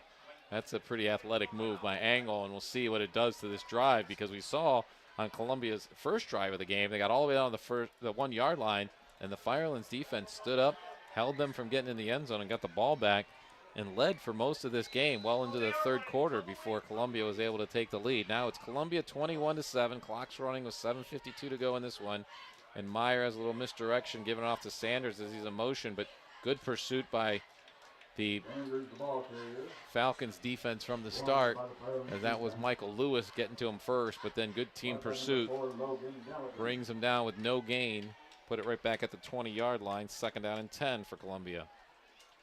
Yeah, and that touchdown-saving tackle, it came at a very crucial point in this game. 28 yards there, the biggest run of the night for Marco so far. And now 2nd and long, and they went away from him that time. This Firelands defense, if they can find a way to rally here, it really can go a long way in keeping them in this game. And we have seen them rally on multiple plays today, where they've come up with big plays right when they need it. For Sorigliano, that matches his long run of the season, that 28-yard run. This time Sorigliano takes a direct snap, and he is just wrapped up and thrown backwards before he can even get to the line of scrimmage. You talk about the Firelands defense needing to step up, and boy, they are doing it on these last 2 plays. And that was Patrick Geist getting to him first, but again, good team pursuit. I think you got to take advantage of that.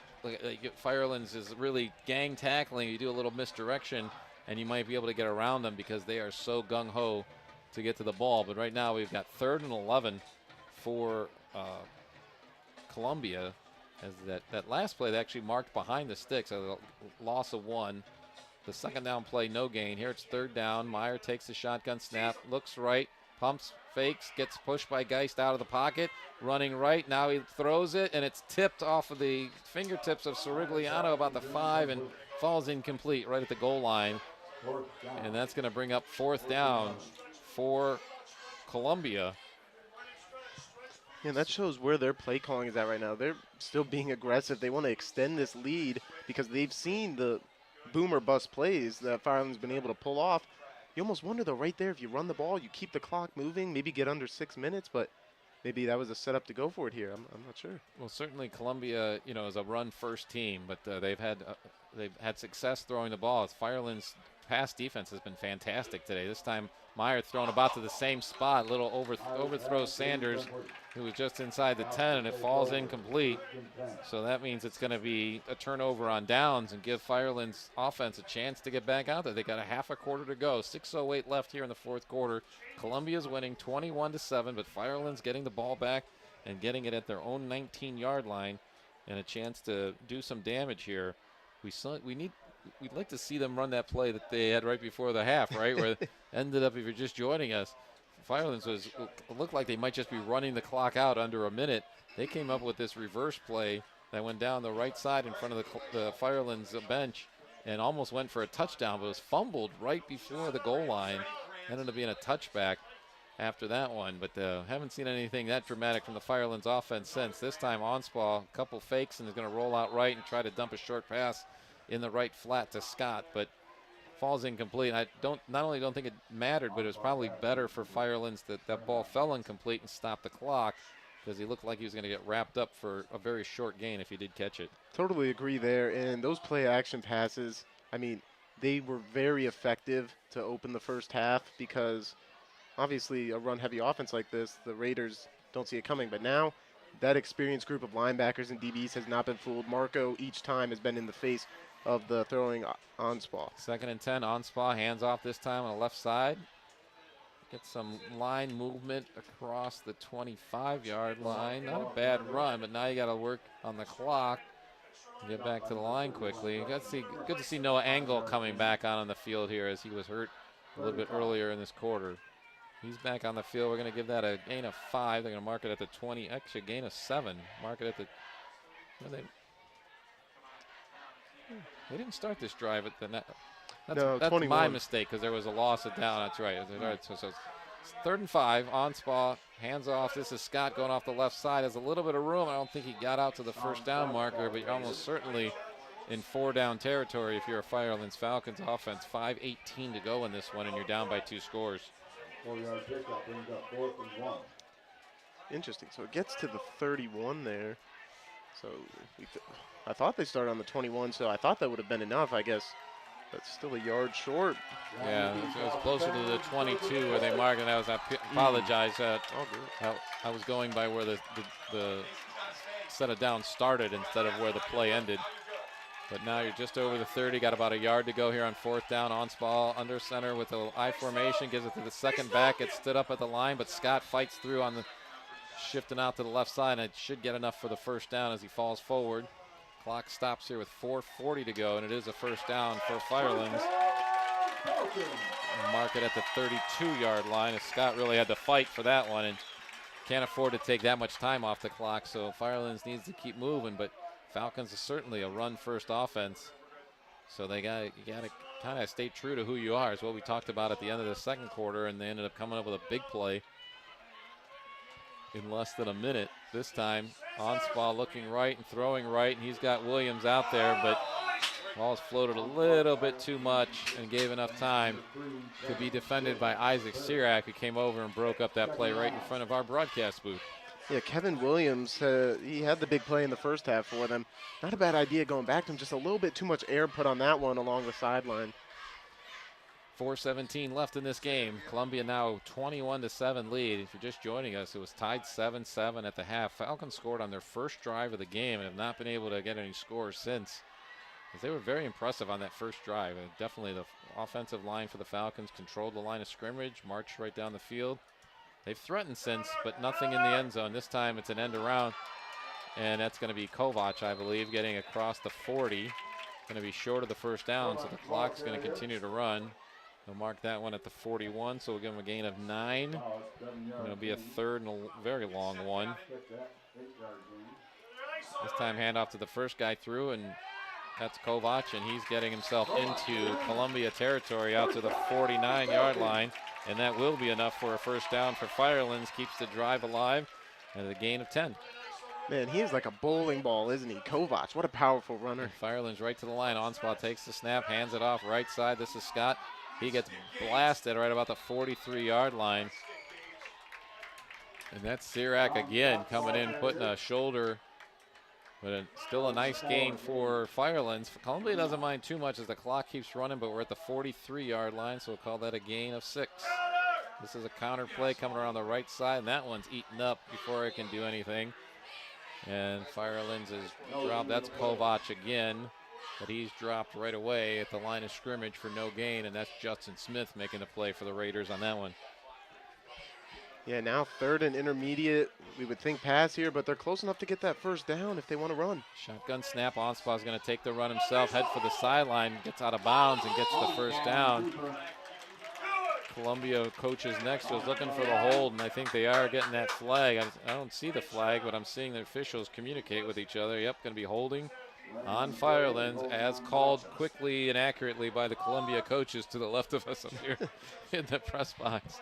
So we'll move that one back into Firelands territory. They're going to put it down at the 48. That means the penalty was at the 42, so it's a gain of 1 is what Kovac gets credit for, but then backed away into Columbia territory because of the penalty. Still 3rd down, 3rd and 13. Got to get to the 39-yard line for a first down. 2:52 to go in this one. The clock is moving now that the ball's been reset after a running play. But Onspall got out of bounds on that one, so I'm not sure why the clock was running. But Onspall keeping it again this time off the right side and gets a nice gain. It's out of bounds a little bit short of the first down. I think he was short of the 40. He needs to get almost to the 39 for a first down. And yep, they're going to mark it at the 41-yard line. So nice run by Onspall. That's going to be a gain of 11. But still leaves 4th down and 1 for Firelands to try to keep this play, this drive, and this game alive. 2:40 to go. 21-7 Columbia here at Firelands, opening night of the Lorraine County Conference play. I'm John Guzik along with Max Drummond. Happy to have you here on the Lorraine County Sports Network. And looks like, Columbia is going to take the timeout. We're going to take a quick timeout too. Catch our breath, come back for the great finish here from Firelands on the Lorraine County Sports Network.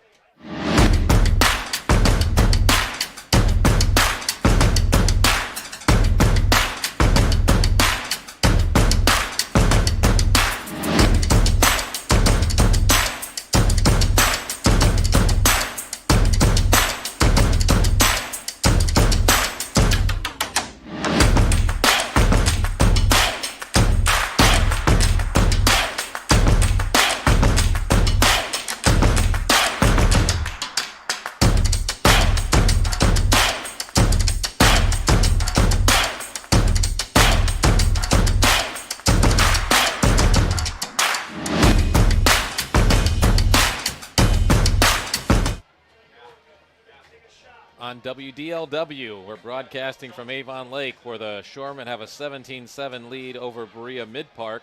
We've also got a game on WOBL from Oberlin College as the Phoenix are taking on Brookside over there. Here, we're at Firelands on the Lorraine County Sports Network, a part of that WOBL WDLW Sports Department.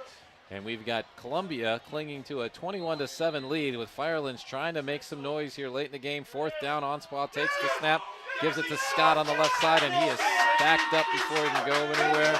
And that is going to be the end of that drive for Firelands. Marco Sirigliano, just like he was on the last drive, one of the first guys in there. I see Gavin Tollett around that play. Man, C.J. Duposki, the big fella, 285 in the middle as well, just bear hugging to the ground. And as you mentioned, those other guys piling on top. Big play. That might do it here. Columbia has an opportunity to run the clock out. 2:35 to go in this game with a 2-score lead. That might be all Columbia needs to put this one away, as they'll start this drive from the 41-yard line. I say with 2:35 to go. Meyer will go under center. He's got one back behind him. Guess who? Marco Sirigliano takes it over right guard. Gets to about 7-8 yards, does a spin, and turns that into a first down run into Firelands territory at the 48-yard line for a gain of 11. What do you expect, right? The guy's gonna have a 2 in front of his stats before the night's over, if he doesn't already, right? Oh yeah, we're definitely getting close to that. Firelands calls a timeout here with 2:26 to go in the game. And obviously pull out all the stops to see if they can somehow find a way to pull this one out. Like I said, if you're just joining us, Firelands comes out impressive on the very first drive. It was a 5-minute and 4-second, 65-yard drive for a touchdown that was capped off by a Josh Kovac 2-yard run. Firelands has not been able to score since, although they got really close at the end of the second quarter. And Kevin Williams went an end around on a reverse and went down to the 1-yard line. Somehow the ball came loose before he crossed the plane and went out of bounds. It ended up being a fumble, basically a fumble recovery to Columbia, and a touchback to end that drive. And I tell you what, that one play really has a huge bearing on this, because not just points on the board wise, but psychologically, if Firelands would have went in the locker room with all that momentum and a lead, it would have made it tougher to come out here for Columbia and break things down. But instead, we ended up with that 7-7 halftime score, and second half's been all Columbia. Now up 21-7 with 2:26 to go in this one. As the teams are back on the field, Ethan Meyer under center. Sometimes I'll make a comment after this play, but Meyer hands off. This time it's the left side, and Sirigliano looking for some room. Not so much on this play as it was the last time. Jimmy Berry, part of the group that's pursuing him and bringing him to the ground, and immediately Firelands takes their next time out after a gain of 1. It's going to be 2nd and 9. What I've noticed about this Columbia team is they'll break the huddle, they'll come to the line, and Ethan Meyer, from this distance at least, almost looks at whoever his slot guy is or his tight end, almost like, hey, I want you over here. You're on the wrong side. And I don't believe for a second that they're on the wrong side. It's just part of the whole strategy when they come to the line of scrimmage and trying to, put the pressure on the defense by not letting them make substitutions or take a break. But I don't know if you've noticed that throughout. It's kind of just one of those idiosyncrasies of the Raiders offense. Yeah, it's very subtle, and he's a senior. Wasn't the starter last year, but he was in the competition to be a starter. So he's very groomed for this quarterback position, and he's been showing it all night. And whether it's pre-play, during the play, extending things, or just being an effective leader, and he's doing it on both sides of the ball. That's what's even more impressive. And that's what we say both of these guys, so many of these guys are, but we talk about, we say both. I mean, Ethan Meyer, quarterback, Marco Sirigliano, the running back, Gavin Tollett, of course, goes both ways, playing tight end on offense. But when you have these big nights, we got to start talking about who's going to be our Zabo Apparel player of the game. And I always want to look at those guys up front, because nothing that happens like that in a game like this without some holes being opened up by the Columbia offensive line. And here's Sirigliano darting around, and that one's a lot on Sirigliano, because there wasn't much of a hole there, but he slid through the space there was, then spun after contact and gets down to the 43-yard line. So we're going to call that one a gain of 4, and it's going to bring up a 3rd down and 4. 2:06 clock stops. I believe that Firelands took their 3rd and final timeout of this game. So, Max, you might want to be invited back to the Lorraine County Sports Network sometime, or do we chase you away after this? No, this has been so much fun, having the whole gang up here. Mike Rush has been our partner for the first 3 games of the season. Unfortunately, he's ill tonight. I was I'm not hoping the guy's sick, but I'm hoping he wasn't like making an excuse just like, hey, it's time to get away from that Guzik guy because it's just too much. Can't stand being in that same space. But we're going to be back in this similar space on YouTube. You can find us, but we'll be over in Grafton, where Midview will be hosting Avon Lake in a Southwestern Conference game next week that is going to loom all the Southwestern Conference games loom large because it's just such a competitive conference. But the way Avon's starting their conference season tonight, we had a 42-0 score early on. They've already taken care of Glenville. And if not everyone follows high school sports as much as we do, but Glenville is better this year, arguably, than any of the last few years. And Avon, beat them solidly in their game last week. So Columbia's back on the field trying to run out some clock. We got a minute 53 on it, and it's running. And Firelands has used all their timeouts. So with the ball at the 41-yard line, that's a gain of 2. It's going to bring up 4th and a long 2. We also have another final score now coming to us from Edwin, 55-0. That's what Vermilion did tonight. Vermilion for 55. Yes, that is right. What a great turnaround for the Sailors. I don't know, there's points of the multiple games this season last year where they didn't score 55 total. Sure. Yeah. And they put up 55 in. This same Firelands team shut them out a couple of weeks ago. But that's their 3rd win of the year, 3-1 for Vermilion. And that game, Edison at Vermilion, late in the season, I think that's our week 9, is Edison at Vermilion. And that one's looking a little bit more attractive every week that we go on here because we know Edison's a tough team, and Edison beat Firelands, and Firelands beat Vermilion, and now Vermilion will be playing Edison in a showdown. So Columbia let the play clock run down as far as it could. Leaves 1 minute and 3 seconds to go on this game clock, and they take a timeout to just kind of discuss what they want to do. If they obviously complete the first down, this game is 100% over. The last gasp for Firelands would be some type of, very exciting last minute because we had a very exciting final minute of the first half, but they need a quick score and obviously recover an onside kick or whatever they got to do there. So you never say never, especially after what we did see at the end of the second quarter, but it's been nothing but Columbia the whole second half. And like I've said a couple of times tonight, really, since the Falcons' first drive of the game, the Columbia defense has been extremely solid. Except that one play, that 69-yard play that ended up in a fumble. Other than that, Columbia's defense seems to just be kind of pulling the ratchets down a little bit further each and every series. And that's putting them in a great position to start this conference season 1-0 and move their regular season record to 4-0. Here we go. 4th down, a long 2, 1:03 to go in this game. Meyer sends a guy in motion, hands off. Guess who? Marco Sirigliano, and he takes the first down yardage needed to put this one away for the Columbia Raiders. They're going to be a W in the column for the guys in the white jerseys tonight. And Firelands does not get a very successful start to their home season, but I tell you what, to see them compete like that, and especially the way this game started and the way we went into halftime, shows you how competitive the Lorraine County League is going to be. And we're going to be back here in a couple of weeks when Keystone comes to visit Firelands. So we're looking forward to that one as well. First down here at the 36-yard line. So it was a gain of 5 on that last one for Sirigliano. Clock at 57 seconds. It now has stopped. I'm not sure why the clock stopped, but either way, it's academic at this point because that's a first down, kneel down for Meyer, and they'll bring up second down. And they'll have to run one more with the math on the play clock. But like I said, it's academic at this point. But great game out here tonight. And appreciate you guys watching us here on YouTube. And, again, invite you to be back next week as we take on Midview. After we wrap things up here with the game, we'll be back with a post-game show, award our player of the game, and give you some of the rundown of the stats that made up this Columbia Firelands matchup tonight. And then we'll invite you to listen in on the post-game show on our WOBL, WDLW radio network as we get ready to wrap things up here on week 4. Final score here from Firelands as the last 5 seconds tip off. It's Columbia 21, Firelands 7. Stay tuned. We'll be back with the post-game show after this on the Lorraine County Sports Network. Thanks, fellas.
we're back here at Firelands High School wrapping things up with the Columbia Raiders victorious, making their victory circle pretty much over the majority of the Firelands field out there, and some of the students coming out.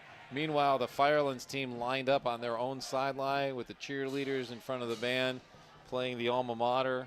As it was it's a great game by Firelands. I know the result doesn't end up being what you want, but when you talk about high school football especially, it's not always about the wins and losses. It was a great night for football, great weather again, and just a very competitive game as we end up with Columbia beating Firelands 21-7. We'll remind you that next week, Columbia will be going to Keystone, and that game will be on WOBL, which is 1320 AM, 107.7 FM. You can listen to it there, or you can hear it on their website or on the Gold Country app. Meanwhile, Firelands will be home again after they ended on the road for the last 3 weeks. They will be hosting Black River, and Black River was up in their game today too, so that's going to be a very important game as things build up in the Lorraine County League. We will be at Midview next week as Avon Lake will take on the Middies, so we invite you to listen in on that as well. Our postgame show is brought to you by Achieve Credit Union. Achieve Credit Union. Learn, dream, achieve. And these score updates that we've been giving you as we can throughout the night, brought to you by our friends at the Nord Center. The Nord Center is transforming lives together. Hey, one of the things we're going to talk about is a Golden Helmet watch list, and it's going to probably go hand in hand with our player of the game conversation as well. But the Golden Helmet is something that the WOBL and WDLW Sports Department has put their not only time and efforts behind, but the money talks too. So appreciate Gary and Renee Tollett sponsoring that Golden Helmet Award to recognize the top senior football player in Lorraine County. That'll be awarded later this year, so we'll keeping an eye on that and keeping a watch on that as the season goes along. Both teams now back on the field with Columbia down at the southern end about the 20-yard line, getting their post-game conversation from head coach Jason Ward. And then down at their own 35 is the Firelands team, which just broke their group huddle after a few words from Ryan O'Rourke. And you can hear from these coaches on the post-game scoreboard show with Dave Rivera on WOBL and WDLW as well. A lot of awards we like to give out in this game. We'll start with the Valley Chevrolet drive of the game. Valley Chevrolet of Wellington, keep on driving with Valley Chevrolet. And this one comes to where the second half started. We talked about this in the Buckeye Community Bank Coaches Corner before the game, but Coach Ward talked about how they weren't very happy with everything that's happened with Columbia's first half, but they've come out in the second half and really dominated things. So we wanted to see what they could do in the second half. They take the opening kickoff, start at their own 35, only took them 9 plays to get down the field, helped a lot by a face mask penalty by Firelands on that one, but the Raiders take advantage as Marco Sirigliano takes it in from 5 yards out, and with Jack Washburn converting the extra point, that gave Columbia a 14-7 lead, not only the first lead of the game, but a lead they would not relinquish the rest of the way, and that's our Valley Chevrolet drive of the game. Max Drummond's been along with me here tonight. Appreciate all your hard work, and being the number of years I've been on the color commentator side, the stats work is very all-encompassing, especially when everybody wants everything at the end of the as soon as the game's over. But we do want to recognize a couple other features of tonight's game. But our electric play of the game is brought to you by Honey Dudes Handyman. If you got things to do, call the dudes, the Honey Dudes. And although it ended up being a wash, basically, the electric play of the game where the place really went nuts was under a minute to go in the first half, and Firelands trying to find a way to ignite their offense without being the deep ball threat on the passing game. They end up with a reverse where Kevin Williams took the ball at about the 40-yard line, the 38-yard line of his own, and went around the right side and did a tiptoe to stay in bounds about the 35, and then took contact right before he got to the end zone. The ball came loose. So the electric play was 69 yards where everyone was jumping up and down, and the Firelands student section thought they had a touchdown, going in the corner to congratulate the team, but the referee called immediately that the ball came loose before he got to the end zone. Ends up being a touchback, but still our electric play of the game here as we wrap things up at Firelands. We will have some stats of the game, and we will announce our player of the game when we come back. Final score again tonight, Columbia 21, Firelands Falcons 7. We'll wrap things up right after this on the Lorraine County Sports Network.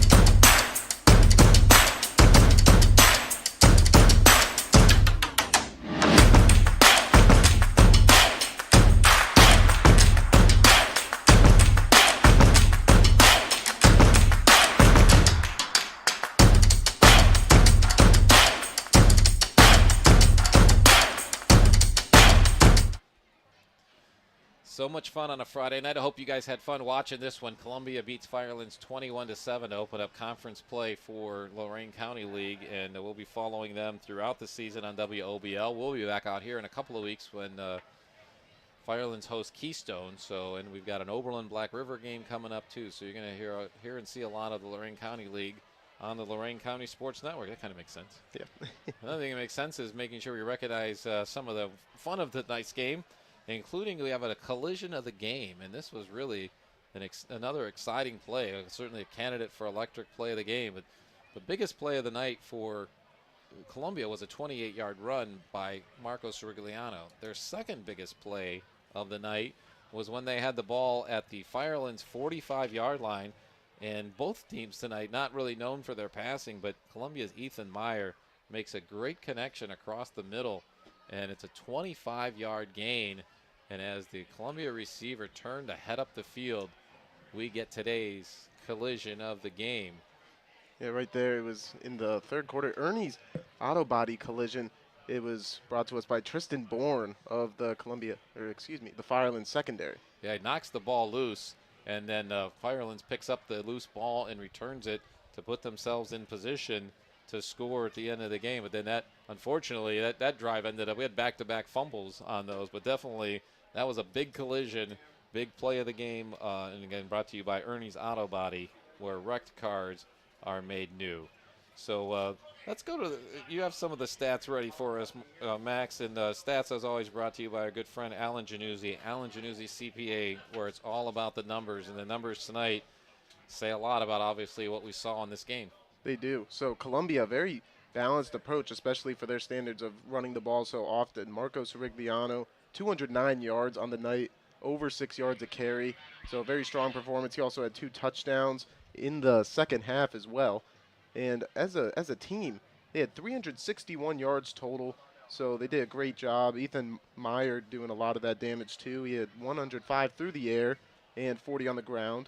We had Jacob Sanders get 55 receiving yards on 4 catches for the bulk of those passing yards. And then on Fireland's side, they were run heavy as we expected. They were held under 200 yards, but as a group, 193 rushing yards, and it was spread pretty evenly as Colin Scott had 12 for 49. Jimmy Berry, the backup, had 8 for 35. And then their fullback, who I think if he got the ball more, maybe he would have made more of a difference, Josh Kovach, 9 carries, 36 yards.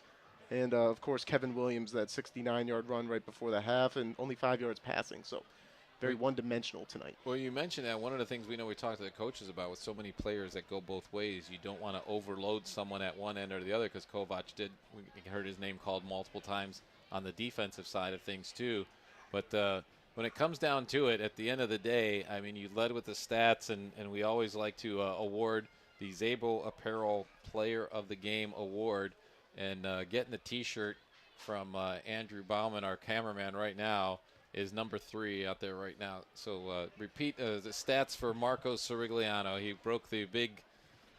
Yeah, definitely. He had 33 carries, 209 yards, 2 touchdowns, and near the end of the at the beginning of the postgame here, we talked about 2 crucial tackles on defense. And a lot of those play-action plays that Firelands wanted to run, they couldn't because he was in the backfield, read it right away. Yeah, so I can do the math on that one and tell you that Marco Sirigliano averaged over 6 yards a carry. But when you talk about some of those tackles, the last 2 Firelands drives, both drives ended on tackles and plays by Marco Sirigliano on defense. The first one was a tackle for a loss that pushed Firelands back to the 20-yard line on a series that went 3 and out on Fireland's first drive of the fourth quarter. Then Firelands did get the ball back one more time, was making a significant drive down the field, and when it got to 4th down on that one, it was number 3 for the Columbia Raiders making the tackle as well there. So a lot of guys very deserving out there. Meyer had a great game. Sanders was very well balanced between his rushing and his receiving.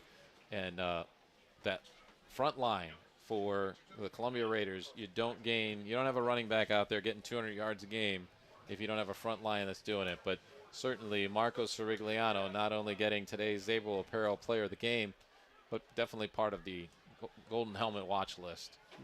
Anyone else impress you tonight that should be on the Golden Helmet watch list before we wrap things up here? I think Ethan Meyer, he was already mentioned a couple weeks ago with his great performance and in a win. And tonight, he didn't get a flashy pick 6 like he did that day. He did get a rushing touchdown, but man, defensively, I can't tell you the last time I've seen a quarterback go out and deliver that many punishing hits on defense and not be afraid to get involved like that. Yeah, and also, as Coach Ward told us before the game, he's the signal caller on both sides of the ball, which is another very rare thing. And a lot of times you'll see a quarterback out there playing safety or something like that because they're athletic, but he's right there in the middle of it, being an inside linebacker. So definitely a guy we're going to keep an eye on as the season goes along. And just reminding you that as our season goes along, we will be at Midview next week on YouTube. This is the Lorraine County Sports Network, where the Middies will be hosting the Avon Lake Shoremen in a Southwestern Conference showdown.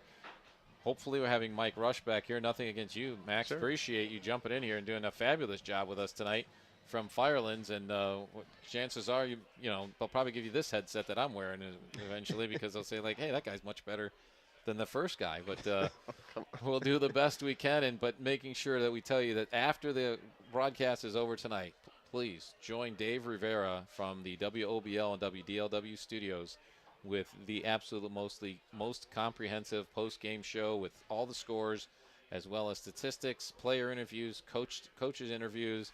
You're probably going to hear from Coach Jason Ward on the bus trip on the way back. Dave Rivera will be dialing them up. So you can listen on WOBL or WDLW, either their AM or FM radio stations, their websites, or the Gold Country and Cool Cat app, which is free in any of the app stores. So thanks to Andrew Bauman on the camera, Edwin Vereen, our jack of all trades, making everything go so smoothly here tonight, and my partner Max Drummond for jumping in here and not only showing up, but showing us up tonight with a great participation. Appreciate you being here, and appreciate everyone watching tonight, and invite you to come back and join us each Friday night on the Lorraine County Sports Network. We'll be right here on YouTube and part of the WOBL and WDLW sports team. Have a great night, everybody.